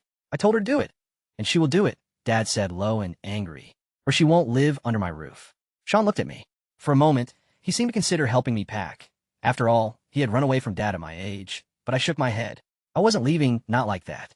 I would work the shear first, and Sean knew it. He looked at the shear, then at the pile next to it, about 50,000 pounds of iron. "She'll do it," he said. Dad seemed to grow 5 inches. Sean bent unsteadily and lifted a piece of heavy iron, then heaved it toward the shear. "Don't be stupid," Dad said. "If she's doing it, I'm doing it," Sean said. The fight had left his voice. I'd never seen Sean give way to Dad, not once, but he decided to lose this argument. He understood that if he didn't submit, I surely would. "You're my foreman," Dad shouted. "I need you and Oneida, not mucking with Scrap." Then shut down the shear. Dad walked away, cursing, exasperated, but probably thinking that Sean would get tired and go back to being foreman before supper. Sean watched Dad leave. Then he turned to me and said, "Okay, Siddle Liss. You bring the pieces, and I'll feed them through. If the iron is thick, say a ½ inch, I'll need your weight on the back to keep me from getting tossed into the blades." Okay. Sean and I ran the shear for a month. Dad was too stubborn to shut it down, even though it cost him more to have his foreman salvaging than it would have cost him to cut the iron with torches. When we finished, I had some bruises, but I wasn't hurt. Sean seemed bled of life. It had only been a few months since his fall from the pallet, and his body couldn't take the wear. He was cracked in the head many times when a length of iron bucked at an unexpected angle. When that happened, he'd sit for a minute in the dirt, his hands over his eyes. Then he'd stand and reach for the next length. In the evenings, he lay on the kitchen floor in his stained shirt and dusty jeans, too weary even to shower. I fetched all the food and water he asked for. Sadie came most evenings, and the two of us would run side by side when he sent us for ice, then to remove the ice, then to put the ice back in. We were both fish eyes. The next morning, Sean and I would return to the shear, and he would feed iron through its jaws, which chewed with such force that it pulled him off his feet, easily, playfully, as if it were a game, as if he were a child. Construction began on the milking barn in Oneida. Sean designed and welded the main frame, the massive beams that formed the skeleton of the building. They were too heavy for the loader. Only a crane could lift them. It was a delicate procedure, requiring the welders to balance on opposite ends of a beam while it was lowered onto columns, then welded in place. Sean surprised everyone when he announced that he wanted me to operate the crane. "Tara can't drive the crane," Dad said. "It'll take half the morning to teach her the controls, and she still won't know what the hell she's doing." "But she'll be careful," Sean said, "and I'm done falling off shit." An hour later, I was in the man box, and Sean and Luke were standing on either end of a beam, 20 feet in the air. I brushed the lever lightly, listening as the hydraulic cylinders hissed softly to protract. "Hold!" Sean shouted when the beam was in place. Then they nodded their helmets down and began to weld. My operating the crane was one of 100 disputes between Dad and Sean that Sean won that summer. Most were not resolved so peacefully. They argued nearly every day about a flaw in the schematics or a tool that had been left at home. Dad seemed eager to fight, to prove who was in charge. One afternoon, Dad walked over and stood right next to Sean, watching him weld. A minute later, for no reason, he started shouting that Sean had taken too long at lunch, that he wasn't getting the crew up early enough or working as hard enough. Dad yelled for several minutes. Then Sean took off his welding helmet, looked at him calmly, and said, "You gonna shut up so I can work?" Dad kept yelling. He said Sean was lazy, that he didn't know how to run a crew, didn't understand the value of hard work. Sean stepped down from his welding and ambled over to the flatbed pickup. Dad followed, still hollering. Sean pulled off his gloves, slowly, delicately, one finger at a time, as if there weren't a man screaming 6 inches from his face. For several moments, he stood still, letting the abuse wash over him. Then he stepped into the pickup and drove off, leaving Dad to shout at the dust. I remember the awe I felt as I watched that pickup roll down the dirt road. Sean was the only person I had ever seen stand up to Dad, the only one whose force of mind, whose sheer tonnage of conviction, could make Dad give way. I had seen Dad lose his temper and shout at every one of my brothers. Sean was the only one I ever saw walk away. It was a Saturday night. I was at Grandma over in town's, my math book propped open on the kitchen table, a plate of cookies next to me. I was studying to retake the ACT. I often studied at Grandma's, so Dad wouldn't lecture me. The phone rang. It was Sean. "Did I want to watch a movie?" I said I did, and a few minutes later, I heard a loud rumble and looked out the window. With his booming black motorcycle and his wide-brimmed Aussie hat, he seemed entirely out of place parking parallel to Grandma's white picket fence. Grandma started making brownies, and Sean and I went upstairs to choose a movie. We paused the movie when Grandma delivered the brownies. We ate them in silence, our spoons clicking loudly against Grandma's porcelain plates. "You'll get your 27, Sean said suddenly when we'd finished. "It doesn't matter," I said. "I don't think I'll go either way. What if Dad's right? What if I get brainwashed?" Sean shrugged. "You're as smart as Dad. If Dad's right, you'll know when you get there." The movie ended. We told Grandma goodnight. It was a balmy summer evening, perfect for the motorcycle, and Sean said I should ride home with him. We'd get the car tomorrow. He revved the engine, waiting for me to climb on. I took a step toward him, then remembered the math book on Grandma's table. "You go," I said. "I'll be right behind you." Sean yanked his hat down on his head, spun the bike around, and charged down the empty street. I drove in a happy stupor. The night was black, that thick darkness that belongs only in backcountry, where the houses are few and the streetlights fewer, where starlight goes unchallenged. I navigated the winding highway as I'd done numberless times before, racing down the Bear River Hill, coasting through the flat stretch parallel to 5 Mile Creek. Up ahead the road climbed and bent to the right. I knew the curve was there without looking for it, and wondered at the still headlights I saw shining in the blackness. I began the ascent. There was a pasture to my left, a ditch to my right. As the incline began in earnest, I saw 3 cars pulled off near the ditch. The doors were open, the cab lights on. 7 or 8 people huddled around something on the gravel. I changed lanes to drive around them, but stopped when I saw a small object lying in the middle of the highway. It was a wide-brimmed Aussie hat. I pulled over and ran toward the people clustered by the ditch. "Sean!" I shouted. The crowd parted to let me through. Sean was face down on the gravel, lying in a pool of blood that looked pink in the glare from the headlights. He wasn't moving. "He hit a cow coming around a corner," a man said. "It's so dark tonight, he didn't even see it. We called an ambulance. We don't dare move him." Sean's body was contorted, his back twisted. I had no idea how long an ambulance might take, and there was so much blood. I decided to stop the bleeding. I dug my hands under his shoulder and heaved, but I couldn't lift him. I looked up at the crowd and recognized a face. Dwayne. Asterisk, he was one of us. Mother had midwifed 4 of his 8 children. "Dwayne, help me turn him." Dwayne hefted Sean onto his back. For a second that contained an hour, I stared at my brother, watching the blood trickle out of his temple and down his right cheek, pouring over his ear and onto his white t-shirt. His eyes were closed, his mouth open. The blood was oozing from a hole the size of a golf ball in his forehead. It looked as though his temple had been dragged on the asphalt, scraping away skin, then bone. I leaned close and peered inside the wound. Something soft and spongy glistened back at me. I slipped out of my jacket and pressed it to Sean's head. When I touched the abrasion, Sean released a long sigh and his eyes opened. "Sid Lister," he mumbled, and he seemed to lose consciousness. My cell phone was in my pocket. I dialed. Dad answered. I must have been frantic, sputtering. I said Sean had crashed his bike, that he had a hole in his head. "Slow down. What happened?" I said all a second time. "What should I do?" "Bring him home," Dad said. "Your mother will deal with it." I opened my mouth, but no words came out. Finally, I said, "I'm not joking. His brain, I can see it." "Bring him home," Dad said. "Your mother can handle it." Then, the dull drone of a dial tone. He'd hung up. Dwayne had overheard. "I live just through this field," he said. "Your mother can treat him there." "No," I said. "Dad wants him home. Help me get him in the car." Sean groaned when we lifted him, but he didn't speak again. Someone said we should wait for the ambulance. Someone else said we should drive him to the hospital ourselves. I don't think anyone believed we would take him home, not with his brain dribbling out his forehead. We folded Sean into the back seat. I got behind the wheel, and Dwayne climbed in on the passenger side. I checked my rearview mirror to pull onto the highway, then reached up and shoved the mirror downward so it reflected Sean's face, blank and bloodied. My foot hovered over the gas. 3 seconds passed, maybe 4. That's all it was. Dwayne was shouting, "Let's go," but I barely heard him. I was lost to panic. My thoughts wandered wildly, feverishly, through a fog of resentment. The state was dreamlike, as if the hysteria had freed me from a fiction that, 5 minutes before, I hadn't needed to believe. I had never thought about the day Sean had fallen from the pallet. There was nothing to think about. He had fallen because God wanted him to fall. There was no deeper meaning in it than that. I had never imagined what it would have been like to be there. To see Sean plunge, grasping at air. To watch him collide, then fold, then lie still. I had never allowed myself to imagine what happened after. Dad's decision to leave him by the pickup, or the worried looks that must have passed between Luke and Benjamin. Now, staring at the creases in my brother's face, each a little river of blood, I remembered. I remembered that Sean had sat by the pickup for a quarter of an hour, his brain bleeding. Then he'd had that fit, and the boys had wrestled him to the ground, so that he'd fallen, sustained a second injury, the injury the doctors said should have killed him.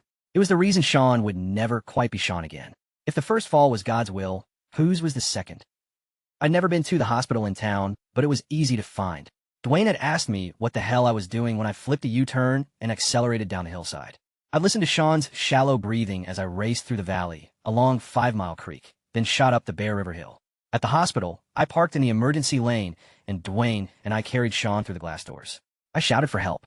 A nurse appeared, running, then another. Sean was conscious by then.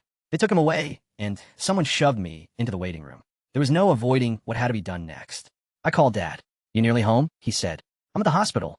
There was silence. Then he said, "We're coming."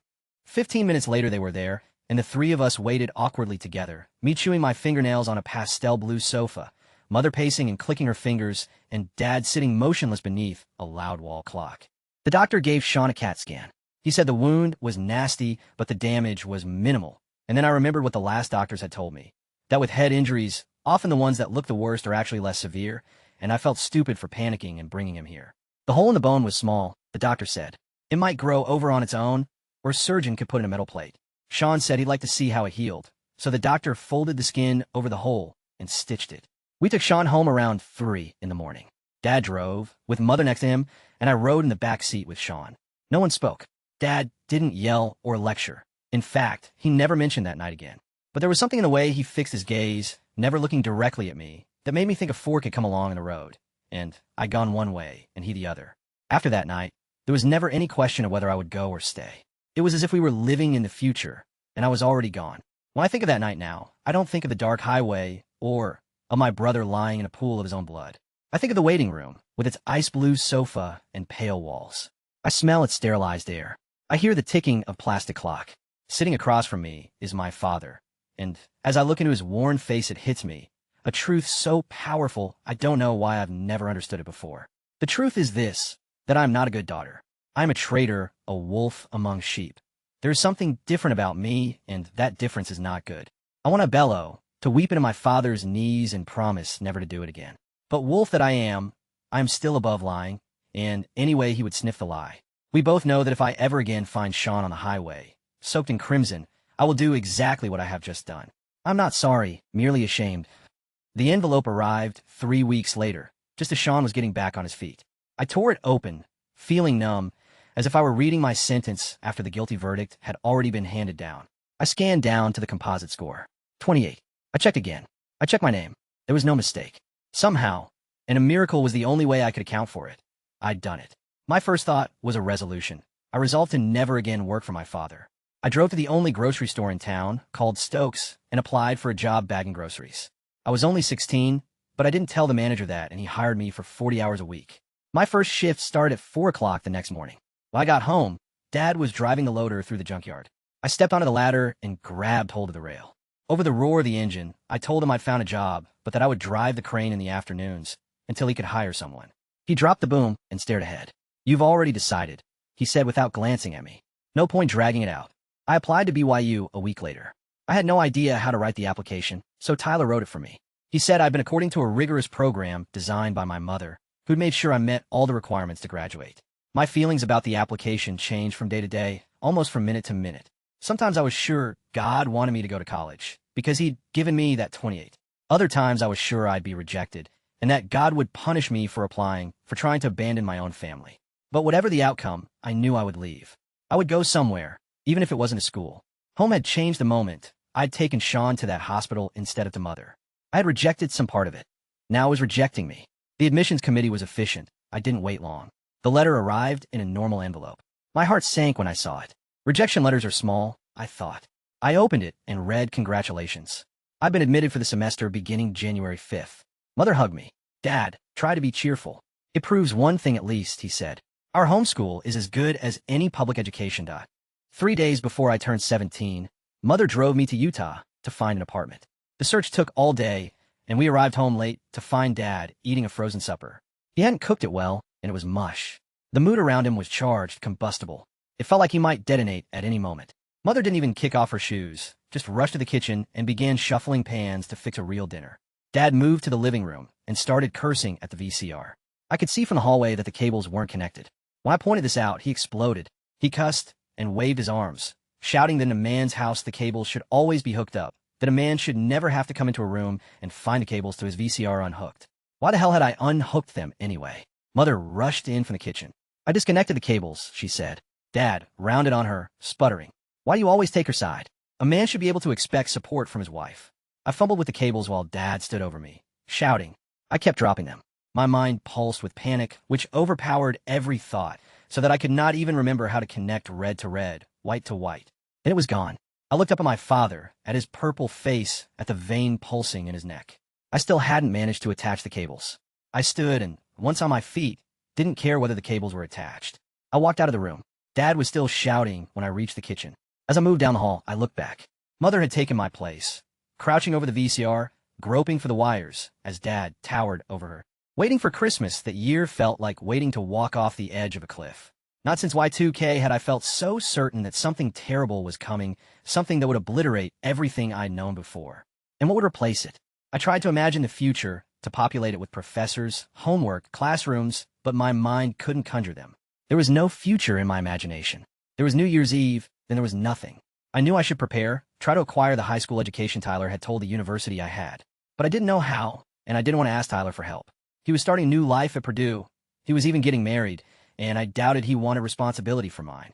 I noticed, though, when he came home for Christmas, that he was reading a book called Les Miserables, and I decided that it must be the kind of book a college student reads.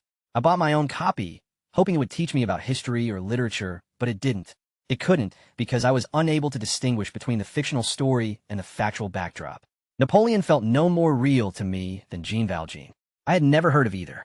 Asterisk asked 15 years later, Dwayne did not recall being there. But he is there, vividly, in my memory. Part 2. On New Year's Day, Mother drove me to my new life. I didn't take much with me, a dozen jars of home-canned peaches, bedding, and a garbage bag full of clothes. As we sped down the interstate, I watched the landscape splinter and barb, the rolling black summits of the Bear River Mountains giving way to the razor-edged Rockies. The university was nestled in the heart of the Wasatch Mountains, whose white massifs jutted mightily out of the earth. They were beautiful, but to me their beauty seemed aggressive, menacing. My apartment was a mile south of campus. It had a kitchen, living room, and 3 small bedrooms. The other women who lived there, I knew they would be women because at BYU all housing was segregated by gender, had not yet returned from the Christmas holiday. It took only a few minutes to bring in my stuff from the car. Mother and I stood awkwardly in the kitchen for a moment, then she hugged me and drove away. I lived alone in the quiet apartment for 3 days. Except it wasn't quiet. Nowhere was quiet. I never spent more than a few hours in a city and found it impossible to defend myself from the strange noises that constantly invaded. The chirrup of crosswalk signals, the shrieking of sirens, the hissing of air brakes, even the hushed chatter of people strolling on the sidewalk. I heard every sound individually. My ears, accustomed to the silence of the peak, felt battered by them. I was starved for sleep by the time my first roommate arrived. Her name was Shannon, and she studied at the cosmetology school across the street. She was wearing plush pink pajama bottoms and a tight white tank with spaghetti straps. I stared at her bare shoulders. I'd seen women dressed this way before. Dad called them Gentiles, and I'd always avoided getting too near them, as if their immorality might be catching. Now, there was one in my house. Shannon surveyed me with frank disappointment, taking in my baggy flannel coat and oversized men's jeans. "How old are you?" she said. "I'm a freshman," I said. I didn't want to admit I was only 17 and that I should be in high school, finishing my junior year. Shannon moved to the sink, and I saw the word juicy written across her rear. That was more than I could take. I backed away toward my room, mumbling that I was going to bed. "Good call," she said. "Church is early. I'm usually late. You go to church?" "Sure," she said. "Don't you?" "Of course I do. But you really go?" She stared at me, chewing her lip, then said, "Church is at 8. Good night." My mind was spinning as I shut my bedroom door. How could she be a Mormon? Dad said there were Gentiles everywhere. That most Mormons were Gentiles, they just didn't know it. I thought about Shannon's tank and pajamas, and suddenly realized that probably everyone at BYU was a Gentile. My other roommate arrived the next day. Her name was Mary, and she was a junior studying early childhood education. She dressed like I expected a Mormon to dress on Sunday, in a floral skirt that reached to the floor. Her clothes were a kind of shibboleth to me. They signaled that she was not a Gentile, and for a few hours I felt less alone. Until that evening. Mary stood suddenly from the sofa and said, "Classes start tomorrow. Time to stock up on groceries." She left and returned an hour later with 2 paper bags. Shopping was forbidden on the Sabbath. I'd never purchased so much as a stick of gum on a Sunday, but Mary casually unpacked eggs, milk, and pasta without acknowledging that every item she was placing in our communal fridge was a violation of the Lord's commandments. When she withdrew a can of Diet Coke, which my father said was a violation of the Lord's counsel for health, I again fled to my room. The next morning, I got on the bus going the wrong direction. By the time I corrected my mistake, the lecture was nearly finished. I stood awkwardly in the back until the professor, a thin woman with delicate features, motioned for me to take the only available seat, which was near the front. I sat down, feeling the weight of everyone's eyes. The course was on Shakespeare, and I'd chosen it because I'd heard of Shakespeare and thought that was a good sign. But now I was here, I realized I knew nothing about him. It was a word I'd heard, that was all. When the bell rang, the professor approached my desk. "You don't belong here," she said. I stared at her, confused. Of course I didn't belong, but how did she know? I was on the verge of confessing the whole thing, that I'd never gone to school, that I hadn't really met the requirements to graduate, when she added, This class is for seniors. There are classes for seniors? I said. She rolled her eyes, as if I were trying to be funny. This is 382. You should be in 110. It took most of the walk across campus before I understood what she'd said. Then I checked my course schedule and, for the first time, noticed the numbers next to the course names.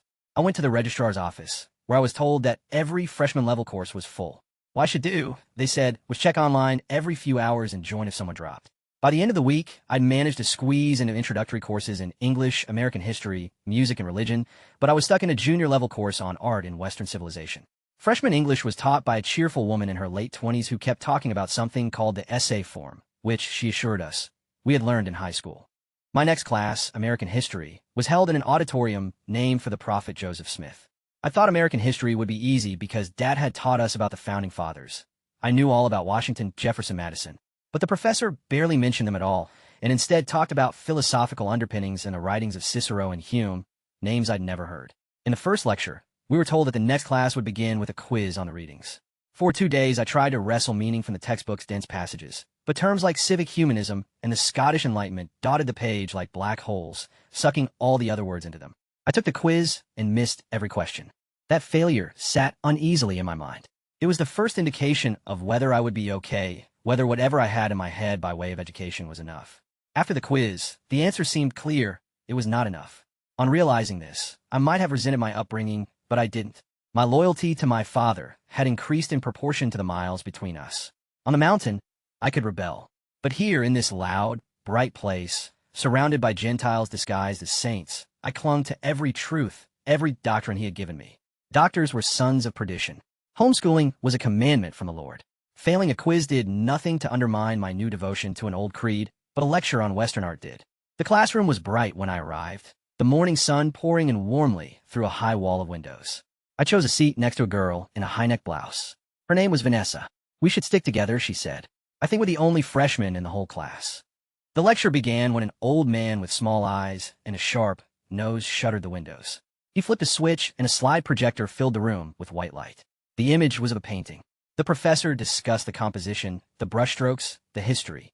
Then he moved to the next painting, and the next, and the next. Then the projector showed a peculiar image of a man in a faded hat and overcoat. Behind him loomed a concrete wall. He held a small paper near his face, but he wasn't looking at it. He was looking at us. I opened the picture book I'd purchased for the class, so I could take a closer look. Something was written under the image in italics, but I couldn't understand it. It had one of those black hole words, right in the middle, devouring the rest. I'd seen other students ask questions, so I raised my hand. The professor called on me, and I read the sentence aloud. When I came to the word, I paused. I don't know this word, I said. What does it mean? There was silence.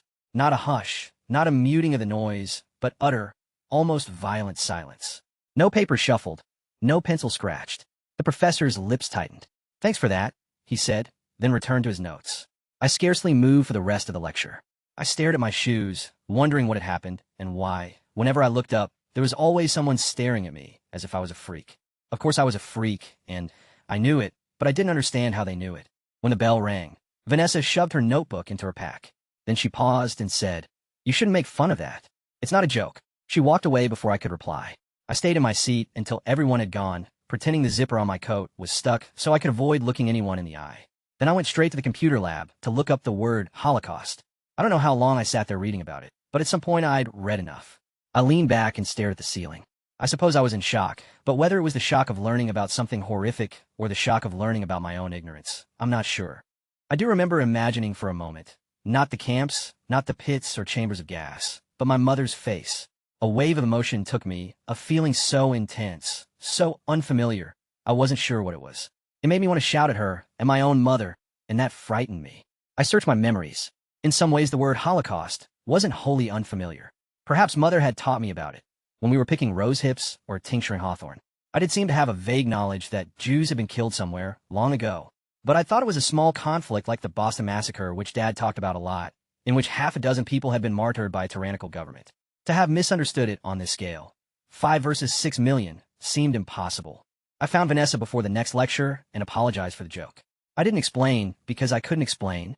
I just said I was sorry and that I wouldn't do it again. To keep that promise, I didn't raise my hand for the rest of the semester. That Saturday, I sat at my desk with a stack of homework. Everything had to be finished that day because I could not violate the Sabbath, I spent the morning and afternoon trying to decipher the history textbook, without much success. In the evening, I tried to write a personal essay for English, but I'd never written an essay before, except for the ones on sin and repentance, which no one had ever read, and I didn't know how. I had no idea what the teacher meant by the essay form. I scribbled a few sentences, crossed them out, then began again. I repeated this until it was past midnight. I knew I should stop.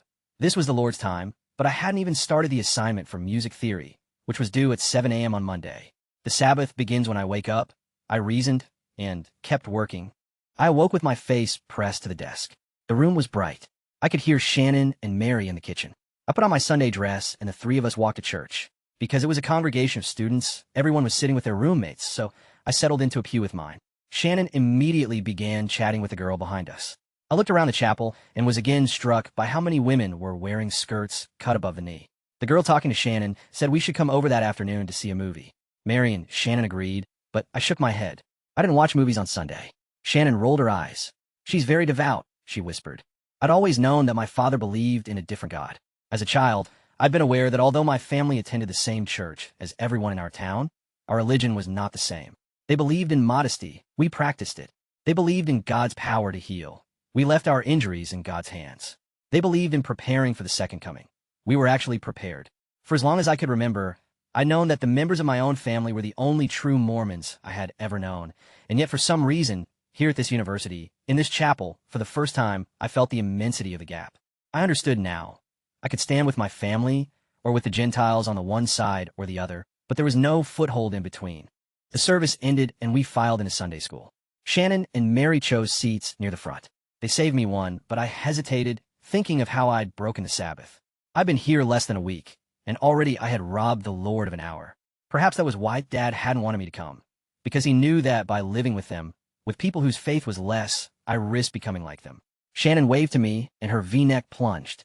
I walked past her and folded myself into a corner, as far from Shannon and Mary as I could get. I was pleased by the familiarity of the arrangement. Me, pressed into the corner, away from the other children, a precise reproduction of every Sunday school lesson from my childhood. It was the only sensation of familiarity I'd felt since coming to this place, and I relished it. After that, I rarely spoke to Shannon or Mary, and they rarely spoke to me, except to remind me to do my share of the chores, which I never did. The apartment looked fine to me. So what if there were rotting peaches in the fridge and dirty dishes in the sink? So what if the smell slapped you in the face when you came through the door? To my mind, if the stench was bearable, the house was clean, and I extended this philosophy to my person. I never used soap except when I showered, usually once or twice a week, and sometimes I didn't use it even then. When I left the bathroom in the morning, I marched right past the hallway sink where Shannon and Mary always washed their hands. I saw their raised eyebrows and thought of Grandma over in town. Frivolous, I told myself. I don't pee on my hands. The atmosphere in the apartment was tense. Shannon looked at me like I was a rabid dog, and I did nothing to reassure her. My bank account decreased steadily. I had been worried that I might not pass my classes, but a month into the semester, after I paid tuition and rent and bought food and books, I began to think that even if I did pass, I wouldn't be coming back to school for one obvious reason. I couldn't afford it. I looked up the requirements for scholarship online. A full tuition waiver would require a near-perfect GPA. I was only a month into the semester, but even so, I knew a scholarship was comically out of reach. American history was getting easier, but only in that I was no longer failing the quizzes outright. I was doing well in music theory, but I struggled in English. My teacher said I had a knack for writing, but that my language was oddly formal and stilted. I didn't tell her that I'd learned to read and write by reading only the Bible, the Book of Mormon, and speeches by Joseph Smith and Brigham Young. The real trouble, however, was Western Civ. To me, the lectures were gibberish, probably because for most of January, I thought Europe was a country, not a continent, so very little of what the professor said made sense. And after the Holocaust incident, I wasn't about to ask for clarification. Even so, it was my favorite class because of Vanessa. We sat together for every lecture. I liked her because she seemed like the same kind of Mormon I was. She wore high-necked, loose-fitting clothing, and she told me that she never drank Coke or did homework on Sunday. She was the only person I'd met at the university who didn't seem like a Gentile. In February, the professor announced that instead of single midterm, he would be giving monthly exams, the first of which would be the following week. I didn't know how to prepare. There wasn't a textbook for the class, just a picture book of paintings and a few CDs of classical compositions. I listened to the music while flipping through the paintings. I made a vague effort to remember who had painted or composed what, but I didn't memorize spelling. The ACT was the only exam I'd ever taken, and it had been multiple choice, so I assumed all exams were multiple choice. The morning of the exam, the professor instructed everyone to take out their blue books. I barely had time to wonder what a blue book was before everyone produced one from their bags. The motion was fluid, synchronized, as if they had practiced it. I was the only dancer on the stage who seemed to have missed rehearsal.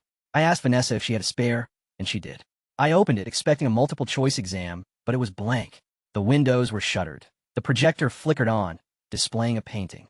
We had 60 seconds to write the work's title and the artist's full name. My mind produced only a dull buzz. This continued through several questions. I sat completely still, giving no answers at all. A Caravaggio flickered onto the screen, Judith beheading Holofernes. I stared at the image, that of a young girl calmly drawing a sword toward her body, pulling the blade through a man's neck as she might have pulled a string through cheese.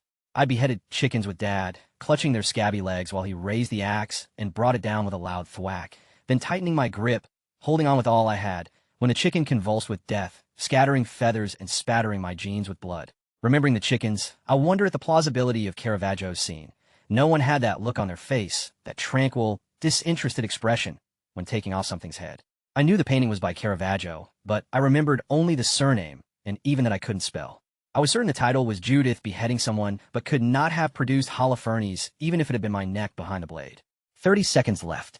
Perhaps I could score a few points if I could just get something, anything, on the page, so I sounded out the name phonetically, Caravaggio. That didn't look right.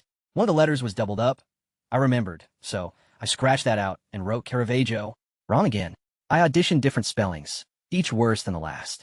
20 seconds. Next to me, Vanessa was scribbling steadily. Of course she was. She belonged here. Her handwriting was neat, and I could read what she'd written. Michelangelo Merisi to Caravaggio. And next to it, in equally pristine print, Judith beheading Holofernes. 10 seconds. I copied the text, not including Caravaggio's full name, because in a selective display of integrity, I decided that would be cheating.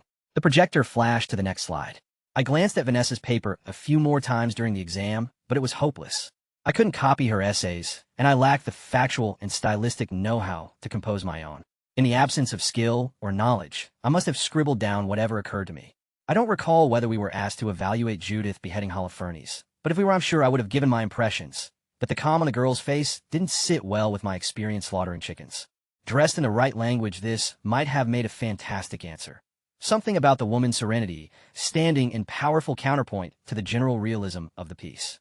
But I doubt the professor was much impressed by my observation that when you chop a chicken's head off, you shouldn't smile, because you might get blood and feathers in your mouth. The exam ended. The shutters were opened. I walked outside and stood in the winter chill, gazing up at the pinnacles of the Wasatch Mountains. I wanted to stay. The mountains were as unfamiliar and menacing as ever, but I wanted to stay. I waited a week for the exam results, and twice during that time, I dreamed of Sean, of finding him lifeless on the asphalt, of turning his body and seeing his face alight in crimson.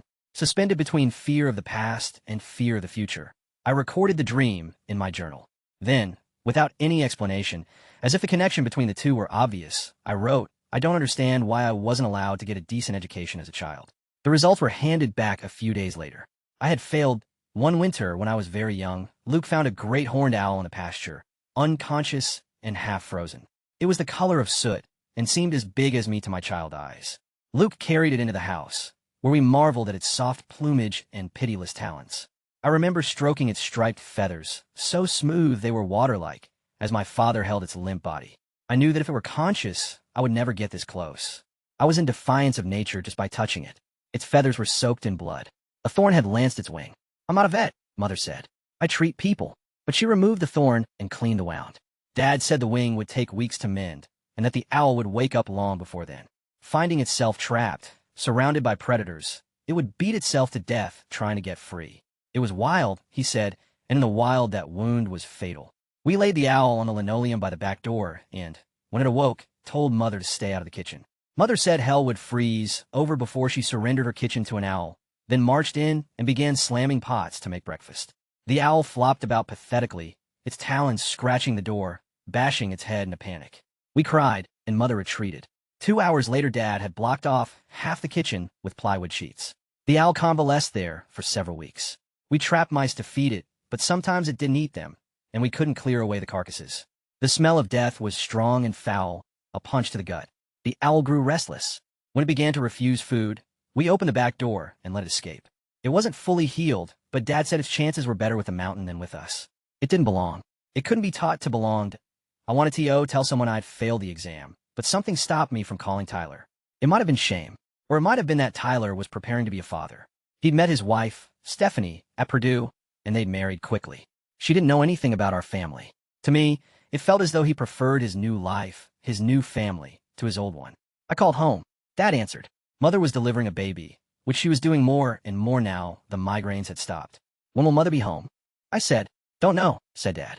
Might as well ask the Lord as me, as he's the one deciding. He chuckled, then asked, how's school? Dad, and I hadn't spoken since he'd screamed at me about the VCR. I could tell he was trying to be supportive, but I didn't think I could admit to him that I was failing. I wanted to tell him it was going well. So easy, I imagined myself saying. Not great, I said instead. I had no idea it would be this hard. The line was silent, and I imagined Dad's stern face hardening. I waited for the jab I imagined he was preparing, but instead a quiet voice said, It'll be okay, honey. It won't, I said. There'll be no scholarship. I'm not even going to pass. My voice was shaky now. If there's no scholarship, there's no scholarship, he said. Maybe I can help with the money. We'll figure it out. Just be happy, okay? Okay, I said. Come on home if you need. I hung up, not sure what I just heard. I knew it wouldn't last, that the next time we spoke, everything would be different, the tenderness of this moment forgotten, the endless struggle between us again in the foreground. But tonight he wanted to help, and that was something. In March, there was another exam in Western Civ. This time I made flashcards. I spent hours memorizing odd spellings, many of them French. France, I now understood, was a part of Europe. Jacques-Louis David and François Boucher. I couldn't say them, but I could spell them. My lecture notes were nonsensical, so I asked Vanessa if I could look at hers. She looked at me skeptically, and for a moment I wondered if she'd noticed me cheating off her exam. She said she wouldn't give me her notes, but that we could study together, so after class I followed her to her dorm room.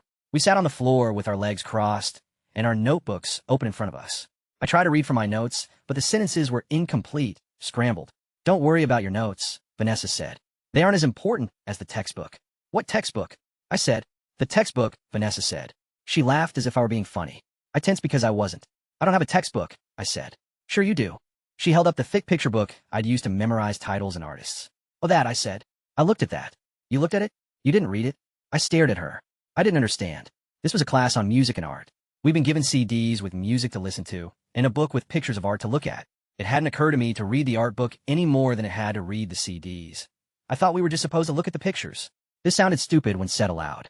So, when the syllabus assigned pages 50 through 85, you didn't think you had to read anything? I looked at the pictures, I said again. It sounded worse the second time. Vanessa began thumbing through the book, which suddenly looked very much like a textbook. That's your problem then, she said. You have to read the textbook. As she said this, her voice lilted with sarcasm, as if this blunder, after everything else, after joking about the Holocaust and glancing at her test, was too much and she was done with me. She said it was time for me to go. She had to study for another class. I picked up my notebook and left. Read the textbook turned out to be excellent advice. On the next exam, I scored a B, and by the end of the semester I was pulling A's. It was a miracle, and I interpreted it as such. I continued to study until 2 or 3 a.m. each night, believing it was the price I had to pay to earn God's support. I did well in my history class, better in English, and best of all in music theory. A full tuition scholarship was unlikely, but I could maybe get half. During the final lecture in Western Civ, the professor announced that so many students had failed the first exam, he decided to drop it altogether. And poof, my failing grade was gone. I wanted to punch the air, give Vanessa a high five. Then I remembered that she didn't sit with me anymore. The morning of the exam, the professor instructed everyone to take out their blue books. I barely had time to wonder what a blue book was before everyone produced one from their bags. The motion was fluid, synchronized as if they had practiced it. I was the only dancer on the stage who seemed to have missed rehearsal. I asked Vanessa if she had a spare, and she did. I opened it, expecting a multiple-choice exam, but it was blank. The windows were shuttered. The projector flickered on, displaying a painting. We had 60 seconds to write the work's title and the artist's full name. My mind produced only a dull buzz. This continued through several questions. I sat completely still, giving no answers at all. A Caravaggio flickered onto the screen, Judith beheading Holofernes.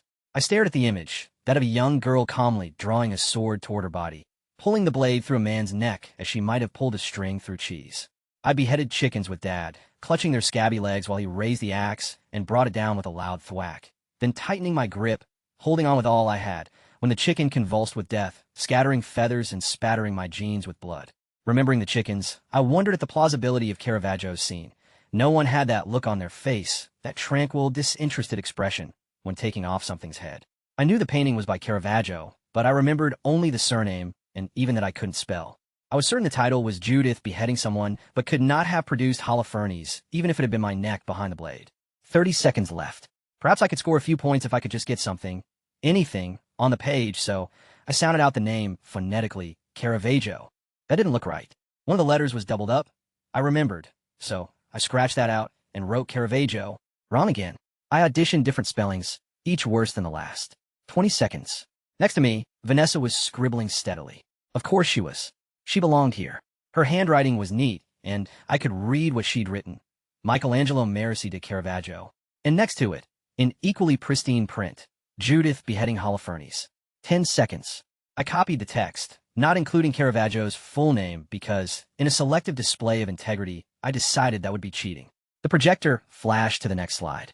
I glanced at Vanessa's paper a few more times during the exam, but it was hopeless. I couldn't copy her essays, and I lacked the factual and stylistic know-how to compose my own. In the absence of skill or knowledge, I must have scribbled down whatever occurred to me.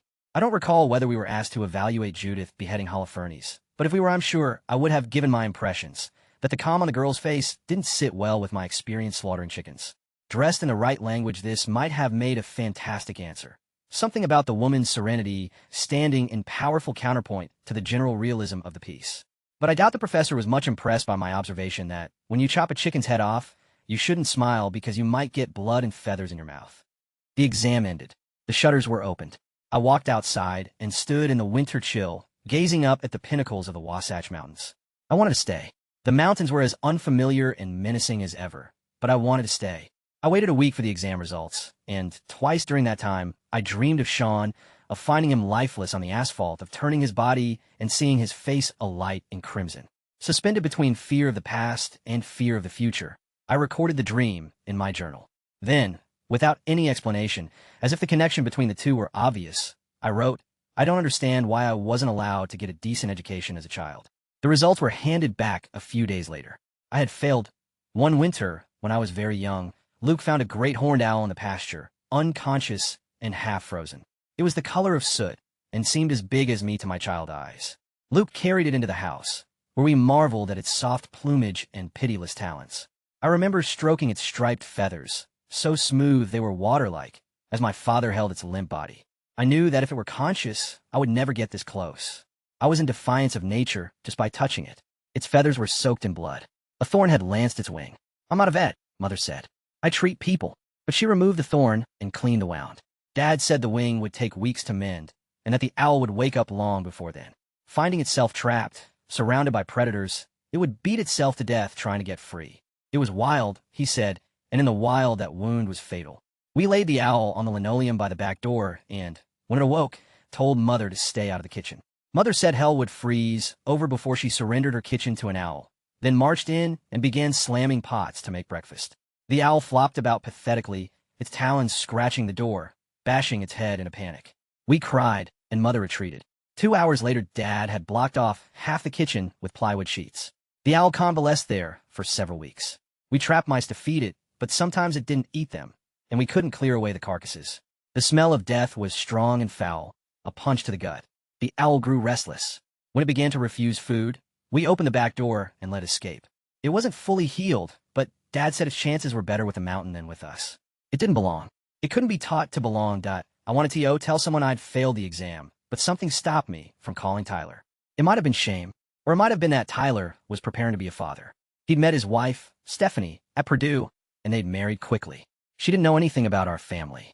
To me, it felt as though he preferred his new life, his new family, to his old one. "I call home." Dad answered. Mother was delivering a baby, which she was doing more and more now the migraines had stopped. "When will Mother be home?" I said. "Don't know," said Dad. "Might as well ask the Lord as me, as he's the one deciding." He chuckled, then asked, "How's school?" Dad and I hadn't spoken since he'd screamed at me about the VCR. I could tell he was trying to be supportive, but I didn't think I could admit to him that I was failing. I wanted to tell him it was going well. So easy, I imagined myself saying. "Not great," I said instead. I had no idea it would be this hard. The line was silent, and I imagined Dad's stern face hardening. I waited for the jab I imagined he was preparing, but instead a quiet voice said, "It'll be okay, honey." "It won't," I said. "There will be no scholarship." I'm not even going to pass. My voice was shaky now. If there's no scholarship, there's no scholarship, he said. Maybe I can help with the money. We'll figure it out.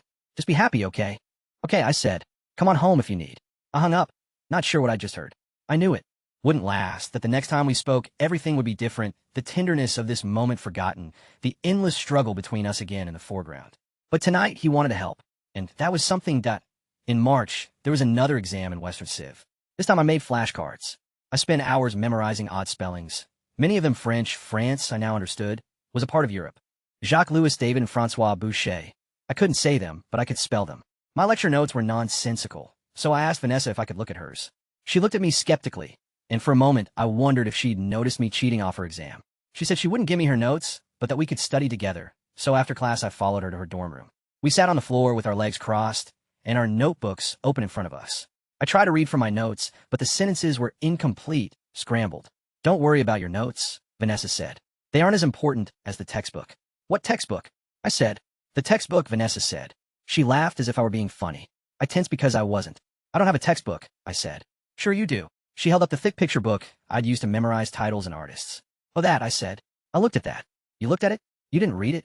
I stared at her. I didn't understand. This was a class on music and art. We'd been given CDs with music to listen to, and a book with pictures of art to look at. It hadn't occurred to me to read the art book any more than it had to read the CDs. I thought we were just supposed to look at the pictures. This sounded stupid when said aloud. So, when the syllabus assigned pages 50 through 85, you didn't think you had to read anything? I looked at the pictures, I said again. It sounded worse the second time. Vanessa began thumbing through the book, which suddenly looked very much like a textbook. That's your problem then, she said. You have to read the textbook. As she said this, her voice lilted with sarcasm, as if this blunder, after everything else, after joking about the Holocaust and glancing at her test, was too much and she was done with me. She said it was time for me to go. She had to study for another class. I picked up my notebook and left. Read the textbook. Turned out to be excellent advice. On the next exam, I scored a B, and by the end of the semester I was pulling A's. It was a miracle, and I interpreted it as such. I continued to study until 2 or 3 a.m. each night, believing it was the price I had to pay to earn God's support. I did well in my history class, better in English, and best of all in music theory. A full tuition scholarship was unlikely, but I could maybe get half. During the final lecture in Western Civ, the professor announced that so many students had failed the first exam, he'd decided to drop it altogether. And poof, my failing grade was gone. I wanted to punch the air, give Vanessa a high five. Then I remembered that she didn't sit with me anymore. The results were handed back a few days later. I had failed. One winter, when I was very young, Luke found a great horned owl in the pasture, unconscious and half-frozen. It was the color of soot, and seemed as big as me to my child eyes. Luke carried it into the house, where we marveled at its soft plumage and pitiless talons. I remember stroking its striped feathers, so smooth they were water-like, as my father held its limp body. I knew that if it were conscious, I would never get this close. I was in defiance of nature just by touching it. Its feathers were soaked in blood. A thorn had lanced its wing. I'm not a vet, Mother said. I treat people. But she removed the thorn and cleaned the wound. Dad said the wing would take weeks to mend, and that the owl would wake up long before then. Finding itself trapped, surrounded by predators, it would beat itself to death trying to get free. It was wild, he said, and in the wild that wound was fatal. We laid the owl on the linoleum by the back door and, when it awoke, told Mother to stay out of the kitchen. Mother said hell would freeze over before she surrendered her kitchen to an owl, then marched in and began slamming pots to make breakfast. The owl flopped about pathetically, its talons scratching the door, bashing its head in a panic. We cried, and Mother retreated. 2 hours later, Dad had blocked off half the kitchen with plywood sheets. The owl convalesced there for several weeks. We trapped mice to feed it, but sometimes it didn't eat them, and we couldn't clear away the carcasses. The smell of death was strong and foul, a punch to the gut. The owl grew restless. When it began to refuse food, we opened the back door and let it escape. It wasn't fully healed, but Dad said its chances were better with the mountain than with us. It didn't belong. It couldn't be taught to belong. I wanted to tell someone I'd failed the exam, but something stopped me from calling Tyler. It might have been shame, or it might have been that Tyler was preparing to be a father. He'd met his wife, Stephanie, at Purdue, and they'd married quickly. She didn't know anything about our family.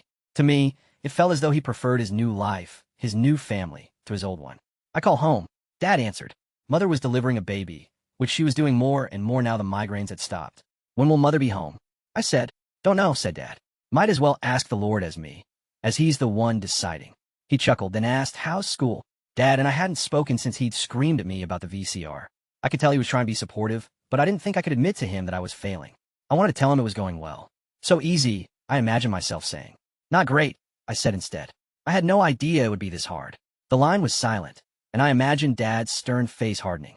I waited for the jab. I imagined he was preparing, but instead a quiet voice said, "It'll be okay, honey." "It won't," I said. "There'll be no scholarship. I'm not even going to pass." My voice was shaky now. "If there's no scholarship, there's no scholarship," he said. "Maybe I can help with the money. We'll figure it out. Just be happy, okay?" "Okay," I said. "Come on home if you need." I hung up, not sure what I just heard.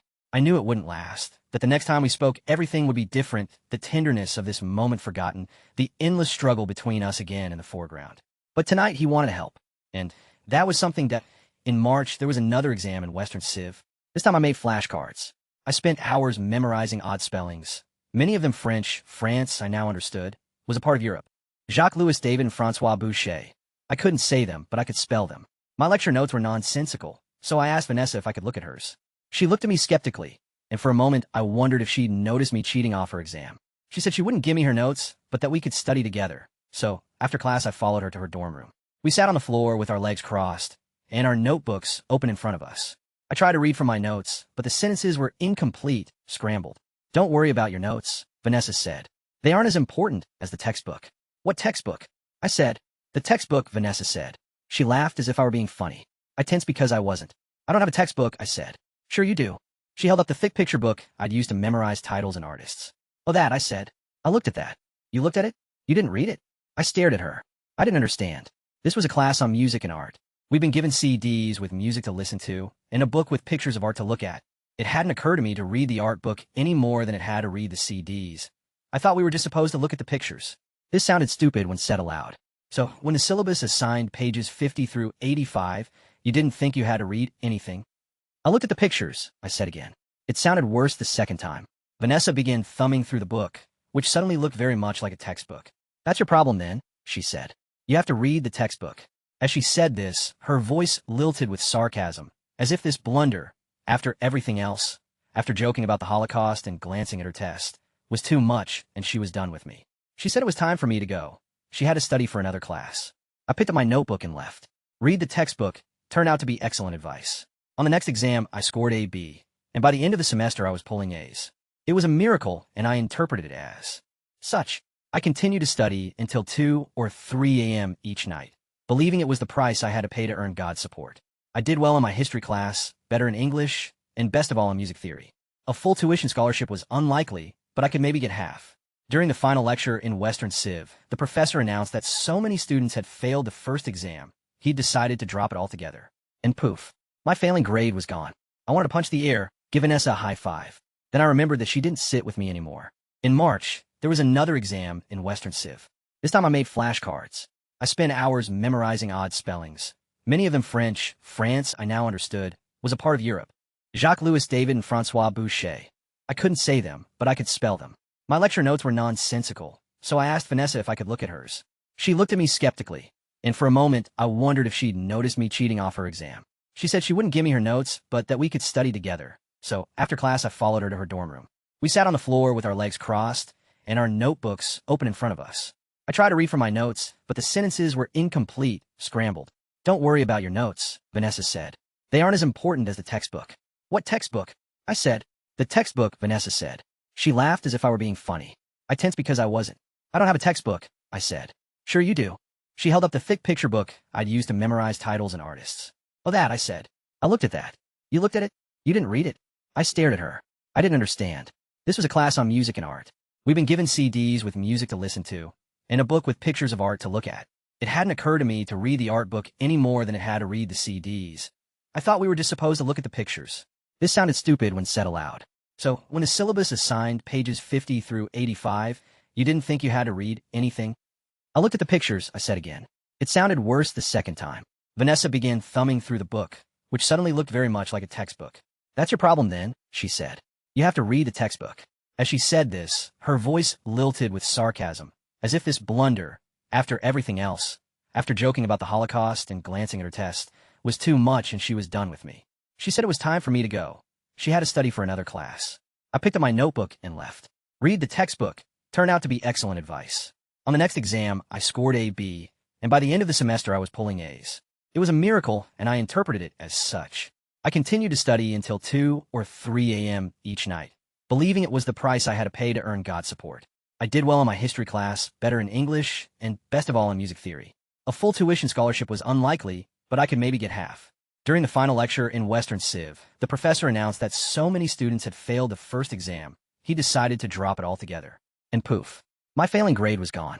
I wanted to punch the air, give Vanessa a high five. Then I remembered that she didn't sit with me anymore. Read the textbook turned out to be excellent advice. On the next exam, I scored a B, and by the end of the semester I was pulling A's. It was a miracle, and I interpreted it as such. I continued to study until 2 or 3 a.m. each night, believing it was the price I had to pay to earn God's support.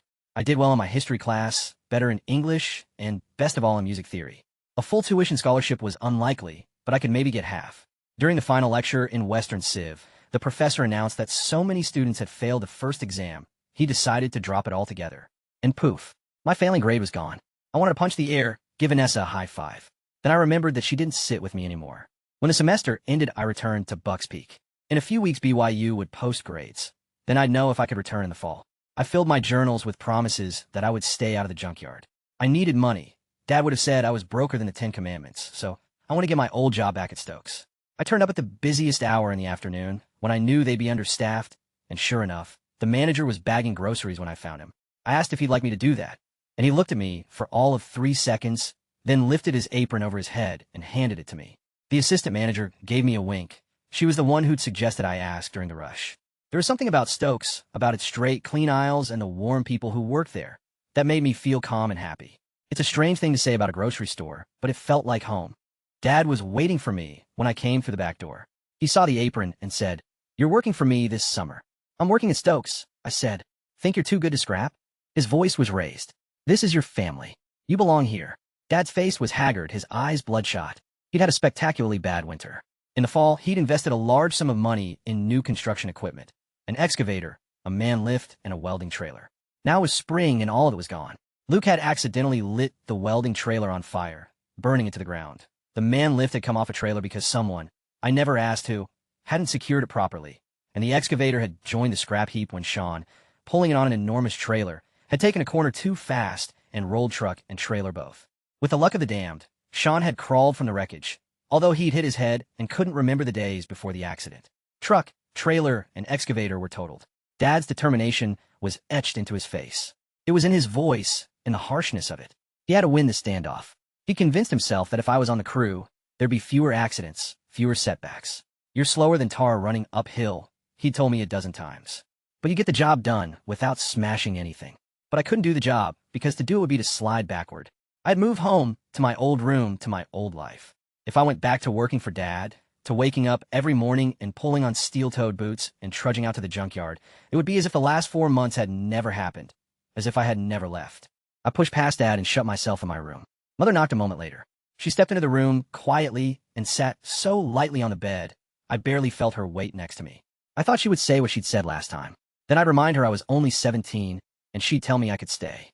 "You have an opportunity to help your father," she said. "He needs you. He'll never say it, but he does. It's your choice what to do." There was silence. Then she added, "But if you don't help, you can't stay here. You'll have to live somewhere else."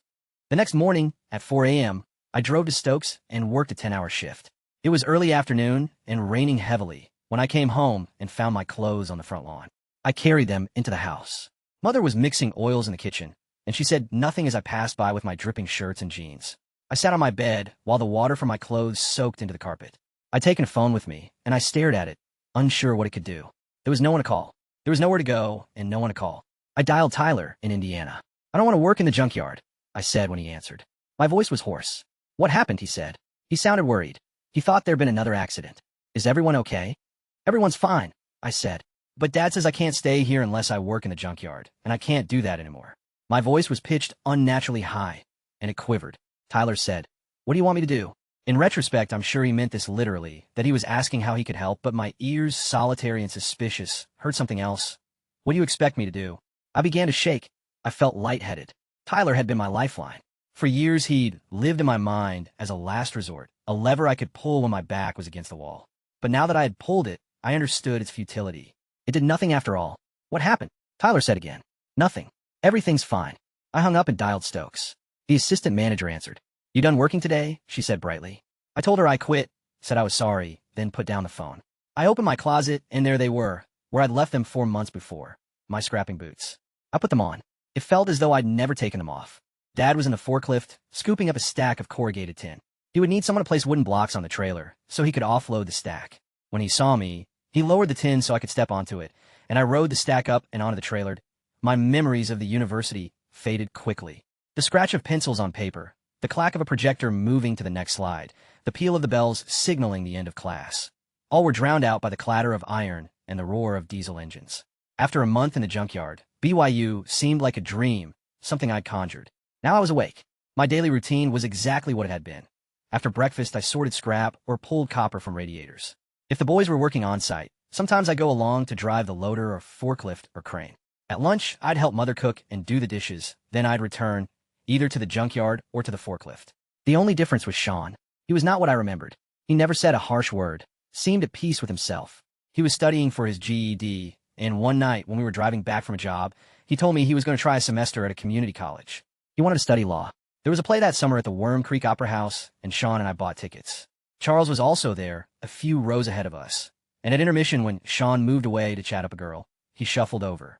For the first time, I was not utterly tongue-tied. I thought of Shannon and how she'd talk to people at church, the friendly merriment of her, the way she laughed and smiled. Just be Shannon, I thought to myself. And for 5 minutes, I was. Charles was looking at me, strangely, the way I'd seen men look at Shannon. He asked if I'd like to see a movie on Saturday. The movie he suggested was vulgar, worldly, one I would never want to see, but I was being Shannon, so I said I'd love to. I tried to be Shannon on Saturday night. The movie was terrible, worse than I'd expected, the kind of movie only a Gentile would see. But it was hard for me to see Charles as a Gentile. He was just Charles. I thought about telling him the movie was immoral, that he shouldn't be seeing such things, but, still being Shannon, I said nothing, just smiled when he asked if I'd like to get ice cream. Sean was the only one still awake when I got home. I was smiling when I came through the door. Sean joked that I had a boyfriend, and it was a real joke. He wanted me to laugh. He said Charles had good taste, that I was the most decent person he knew. Then he went to bed. In my room, I stared at myself in a mirror for a long time. The first thing I noticed was my men's jeans, and how they were nothing like the jeans other girls wore. The second thing I noticed was that my shirt was too large and made me seem more square than I was. Charles called a few days later. I was standing in my room after a day of roofing. I smelled of paint thinner and was covered in dust the color of ash, but he didn't know that. We talked for 2 hours. He called the next night, and the one after. He said we should get a burger on Friday. On Thursday, after I'd finished scrapping, I drove 40 miles to the nearest Walmart and bought a pair of women's jeans and 2 shirts, both blue. When I put them on, I barely recognized my own body, the way it narrowed and curved. I took them off immediately, feeling that somehow they were modest. They weren't, not technically, but I knew why I wanted them, for my body, so it would be noticed, and that seemed immodest even if the clothes were not. The next afternoon, when the crew had finished for the day, I ran to the house. I showered, blasting away the dirt. Then I laid the new clothes on my bed and stared at them. After several minutes, I put them on and was again shocked by the sight of myself. There wasn't time to change, so I wore a jacket even though it was a warm evening. And at some point, though I can't say when or why, I decided that I didn't need the jacket after all. For the rest of the night, I didn't have to remember to be Shannon. I talked and laughed without pretending at all. Charles and I spent every evening together that week. We haunted public parks and ice cream shops, burger joints, and gas stations. I took him to Stokes because I loved it there and because the assistant manager would always give me the unsold donuts from the bakery. We talked about music, about bands I'd never heard of, and about how he wanted to be a musician and travel the world. We never talked about us, about whether we were friends or something else. I wished he would bring it up, but he didn't. I wished he would let me know some other way, by gently taking my hand or putting an arm around me, but he didn't do that either. On Friday, we stayed out late, and when I came home the house was dark. Mother's computer was on, the screensaver casting a green light over the living room. I sat down and mechanically checked BYU's website. Grades had been posted. I'd passed. More than passed. I'd earned A's in every subject except Western Civ. I would get a scholarship for half of my tuition. I could go back. Charles and I spent the next afternoon in the park, rocking lazily in tire swings. I told him about the scholarship. I meant it as a brag, but for some reason my fears came out with it. I said I shouldn't even be in college, that I should be made to finish high school first, or to at least start it. Charles sat quietly while I talked, and didn't say anything for a long time after. Then he said, "Are you angry your parents didn't put you in school? It was an advantage. I said, half shouting. My response was instinctive. It was like hearing a phrase from a catchy song. I couldn't stop myself from reciting the next line. Charles looked at me skeptically, as if asking me to reconcile that with what I'd said only moments before. Well, I'm angry, he said, even if you aren't. I said nothing. I never heard anyone criticize my father except Sean, and I wasn't able to respond to it. I wanted to tell Charles about the Illuminati, but the words belonged to my father, and even in my mind they sounded awkward, rehearsed. I was ashamed of my inability to take possession of them. I believed then, and part of me will always believe, that my father's words ought to be my own. Every night for a month, when I came in from the junkyard, I'd spend an hour scrubbing grime from my fingernails and dirt from my ears. I'd brush the tangles from my hair and clumsily apply makeup. I'd rub handfuls of lotion into the pads of my fingers to soften the calluses, just in case that was the night Charles touched them. What he finally did, it was early evening and we were in his Jeep, driving to his house to watch a movie. We were just coming parallel to 5 Mile Creek when he reached across the gear shift and rested his hand on mine. His hand was warm and I wanted to take it, but instead I jerked away as if I'd been burned.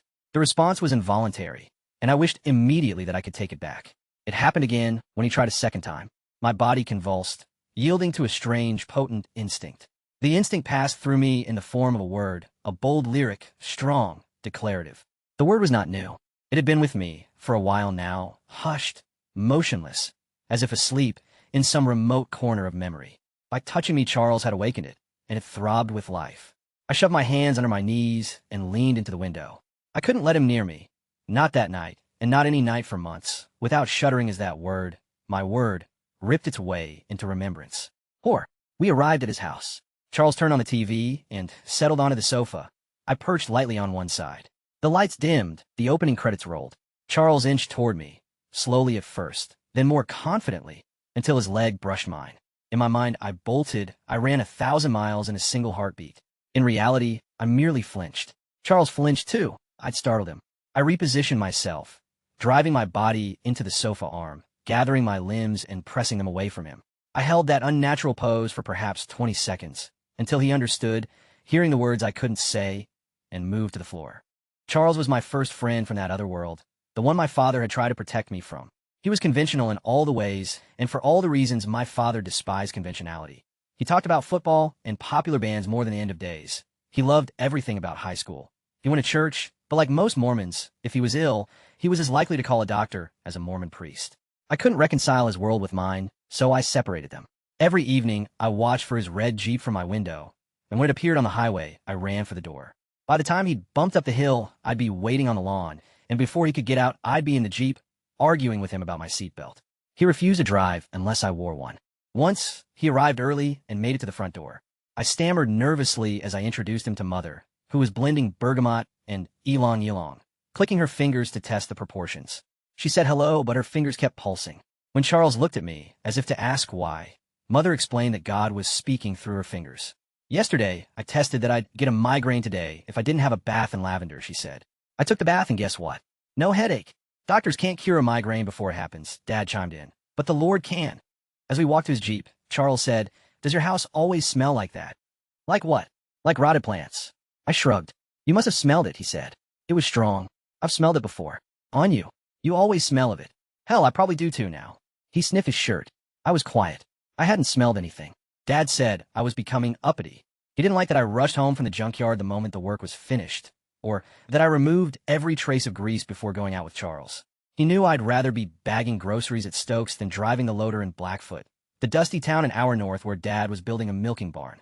It bothered him, knowing I wanted to be in another place, dressed like someone else. On the site in Blackfoot, he dreamed up strange tasks for me to do, as if he thought my doing them would remind me who I was. Once, when we were 30 feet in the air, scrambling on the purlins of the unfinished roof, not wearing harnesses because we never wore them, Dad realized that he'd left his chalk line on the other side of the building. Fetch me that chalk line, Tara, he said. I mapped the trip. I need to jump from purlin to purlin, about 15 of them, spaced 4 feet apart, to get the chalk, then the same number back. It was exactly the sort of order from Dad that was usually met with Sean saying, "She's not doing that." "Sean, will you run me over in the forklift?" "You can fetch it," Sean said. "Unless your fancy school and fancy boyfriend have made you too good for it." His features hardened in a way that was both new and familiar. I shimmied the length of a purlin, which took me to the framing beam at the barn's edge. This was more dangerous in one sense. If I fell to the right, there would be no purlins to catch me, but the framing beam was thicker and I could walk it like a tightrope. That was how Dad and Sean became comrades, even if they only agreed on one thing: that my brush with education had made me uppity, and that what I needed was to be dragged through time. Fixed, anchored to a former version of myself. Sean had a gift for language, for using it to define others. He began searching through his repertoire of nicknames. Winch was his favorite for a few weeks. Winch, fetch me a grinding wheel, he'd shout. Or raise the boom, Winch. Then he'd search my face for a reaction. He never found one. Next he tried Wilbur. Because I ate so much, he said.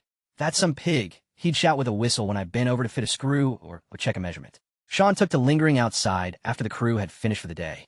I suspect he wanted to be near the driveway when Charles drove up it. He seemed to be forever changing the oil in his truck. The first night he was out there, I ran out and jumped into the Jeep before he could say a word. The next night, he was quicker on the draw. Isn't Tara beautiful? He shouted at Charles. Eyes like a fish, and she's nearly as smart as one. It was an old taunt, blunted by overuse. He must have known I wouldn't react on the sight, so he'd saved it, hoping that in front of Charles it might still have sting. The next night, you going to dinner? Don't get between Wilbur and her food. Won't be nothing left of you but a splat on the pavement. Charles never responded. We entered into an unspoken agreement to begin our evenings the moment the mountain disappeared in the rearview mirror. In the universe we explored together, there were gas stations and movie theaters. There were cars down the highway like trinkets, full of people laughing or honking, always waving, because this was a small town and everybody knew Charles. There were dirt roads dusted white with chalk, canals the color of beef stew, and endless wheat fields glowing bronze. But there was no Bucks Peak. During the day, Bucks Peak was all there was, that and the site in Blackfoot. Sean and I spent the better part of a week making purlins to finish the barn roof. We used a machine the size of a mobile home to press them into AZ shape, then we attached wire brushes to grinders and blasted away the rust so they could be painted. When the paint was dry, we stacked them next to the shop, but within a day or two the wind from the peak had covered them in black dust, which turned to grime when it mixed with the oils on the iron. Sean said they had to be washed before they could be loaded, so I fetched a rag and a bucket of water. It was a hot day, and I wiped beads of sweat from my forehead. My hairband broke. I didn't have a spare. The wind swept down the mountain, blowing strands in my eyes, and I reached across my face and brushed them away. My hands were black with grease, and each stroke left a dark smudge. I shouted to Sean when the purlins were clean. He appeared from behind an I-beam and raised his welding shield. When he saw me, his face broke into a wide smile. Our nigger's back, he said. The summer Sean and I had worked the shear. There'd been an afternoon when I'd wiped the sweat from my face so many times that, by the time we quit for supper, my nose and cheeks had been black. That was the first time Sean called me nigger. The word was surprising, but not unfamiliar. I'd heard Dad use it, so in one sense I knew what it meant. But in another sense, I didn't understand it as meaning anything at all. I'd only ever seen one black person, a little girl, the adoptive daughter of a family at church. Dad obviously hadn't meant her. Sean had called me nigger that entire summer.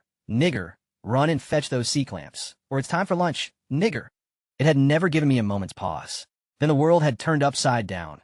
I had entered a university, where I'd wandered into an auditorium and listened, eyes wide, mind buzzing, to lectures on American history. The professor was Dr. Richard Kimball, and he had a resonant, contemplative voice. I knew about slavery. I'd heard Dad talk about it, and I'd read about it in Dad's favorite book on the American founding. I had read that slaves in colonial times were happier and more free than their masters, because the masters were burdened with the cost of their care. That had made sense to me. The day Dr. Kimball lectured on slavery, he filled the overhead screen with a charcoal sketch of a slave market. The screen was large. As in a movie theater, it dominated the room. The sketch was chaotic. Women stood, naked or half-naked, and chained, while men circled them. The projector clacked. The next image was a photograph, black and white and blurred with age. Faded and overexposed, the image is iconic. In it a man sits, stripped above the waist, exposing for the camera a map of raised, crisscrossing scars. The flesh hardly looks like flesh from what has been done to it. I saw many more images in the coming weeks. I'd heard of the Great Depression years before when I'd played Annie, but the slides of men in hats and long coats lined up in front of soup kitchens were new to me. When Dr. Kimball lectured on World War II, the screen showed rows of fighter planes interspersed with the skeletal remains of bombed cities. There were faces mixed in: FDR, Hitler, Stalin. Then World War II faded with the lights of the projector. The next time I entered the auditorium, there were new faces on the screen, and they were black. There hadn't been a black face on that screen, at least none that I remembered, since the lectures on slavery. I'd forgotten about them, these other Americans who were foreign to me. I had not tried to imagine the end of slavery.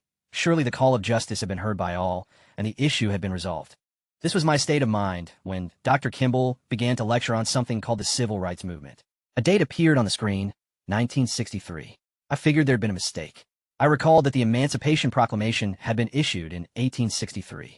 I couldn't account for that 100 years, so I assumed it was a typo. I copied the date into my notes with a question mark, but as more photographs flashed across the screen, it became clear which century the professor meant. The photos were black and white, but their subjects were modern, vibrant, well-defined. They were not dry stills from another era. They captured movement. Marches, police, firefighters turning hoses on young men. Dr. Kimball recited names I'd never heard. He began with Rosa Parks. An image appeared of a policeman pressing a woman's finger into an ink sponge. Dr. Kimball said she'd taken a seat on a bus. I understood him as saying she had stolen the seat, although it seemed an odd thing to steal. Her image was replaced by another, of a black boy in a white shirt, tie, and round-brimmed hat. I didn't hear his story. I was still wondering at Rosa Parks and how someone could steal a bus seat. Then the image was of a corpse, and I heard Dr. Kimball say, "They pulled his body from the river." There was a date beneath the image, 1955. I realized that Mother had been 4 years old in 1955, and with that realization, the distance between me and Emmett Till collapsed. My proximity to this murdered boy could be measured in the lives of people I knew. The calculation was not made with reference to vast historical or geological shifts, the fall of civilizations, the erosion of mountains. It was measured in the wrinkling of human flesh, in the lines on my mother's face. The next name was Martin Luther King Jr. I had never seen his face before, or heard his name, and it was several minutes before I understood that Dr. Kimball didn't mean Martin Luther, who I had heard of. It took several more minutes for me to connect the name with the image on the screen of a dark-skinned man standing in front of a white marble temple and surrounded by a vast crowd. I had only just understood who he was and why he was speaking when I was told he had been murdered. I was still ignorant enough to be surprised. "Our nigger's back." I don't know what Sean saw on my face, whether it was shock, anger, or a vacant expression. Whatever it was, he was delighted by it. He'd found a vulnerability, a tender spot.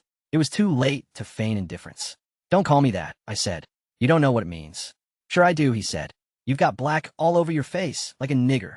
For the rest of the afternoon, for the rest of the summer, I was nigger.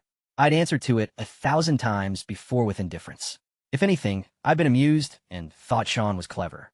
Now it made me want to gag him, or sit him down with a history book, as long as it wasn't the one Dad still kept in the living room, under the framed copy of the Constitution. I couldn't articulate how the name made me feel. Sean had meant it to humiliate me, to lock me in time into an old idea of myself. But far from fixing me in place, that word transported me. Every time he said it, "Hey nigger, raise the boom," or "Fetch me a level, nigger," I returned to the university, to that auditorium where I had watched human history unfold and wondered at my place in it. The stories of Emmett Till, Rosa Parks, and Martin Luther King were called to my mind every time Sean shouted, "Nigger, move to the next row." I saw their faces superimposed on every purlin Sean welded into place that summer, so that by the end of it, I had finally begun to grasp something that should have been immediately apparent. That someone had opposed the great march toward equality. Someone had been the person from whom freedom had to be wrested. I did not think of my brother as that person. I doubt I will ever think of him that way. But something had shifted nonetheless. I had started on a path of awareness, had perceived something elemental about my brother, my father, myself. I had discerned the ways in which we had been sculpted by a tradition given to us by others, a tradition of which we were either willfully or accidentally ignorant. I had begun to understand that we had lent our voices to a discourse whose sole purpose was to dehumanize and brutalize others, because nurturing that discourse was easier, because retaining power always feels like the way forward. I could not have articulated this, not as I sweated through those searing afternoons in the forklift. I did not have the language I have now, but I understood this one fact, that 1,000 times I've been called nigger and laughed, and now I could not laugh. The word and the way Sean said it hadn't changed, only my ears were different. They no longer heard the jingle of a joke in it. What they heard was a signal, a call through time, which was answered with a mounting conviction, that never again would I allow myself to be made a foot soldier in a conflict I did not understand.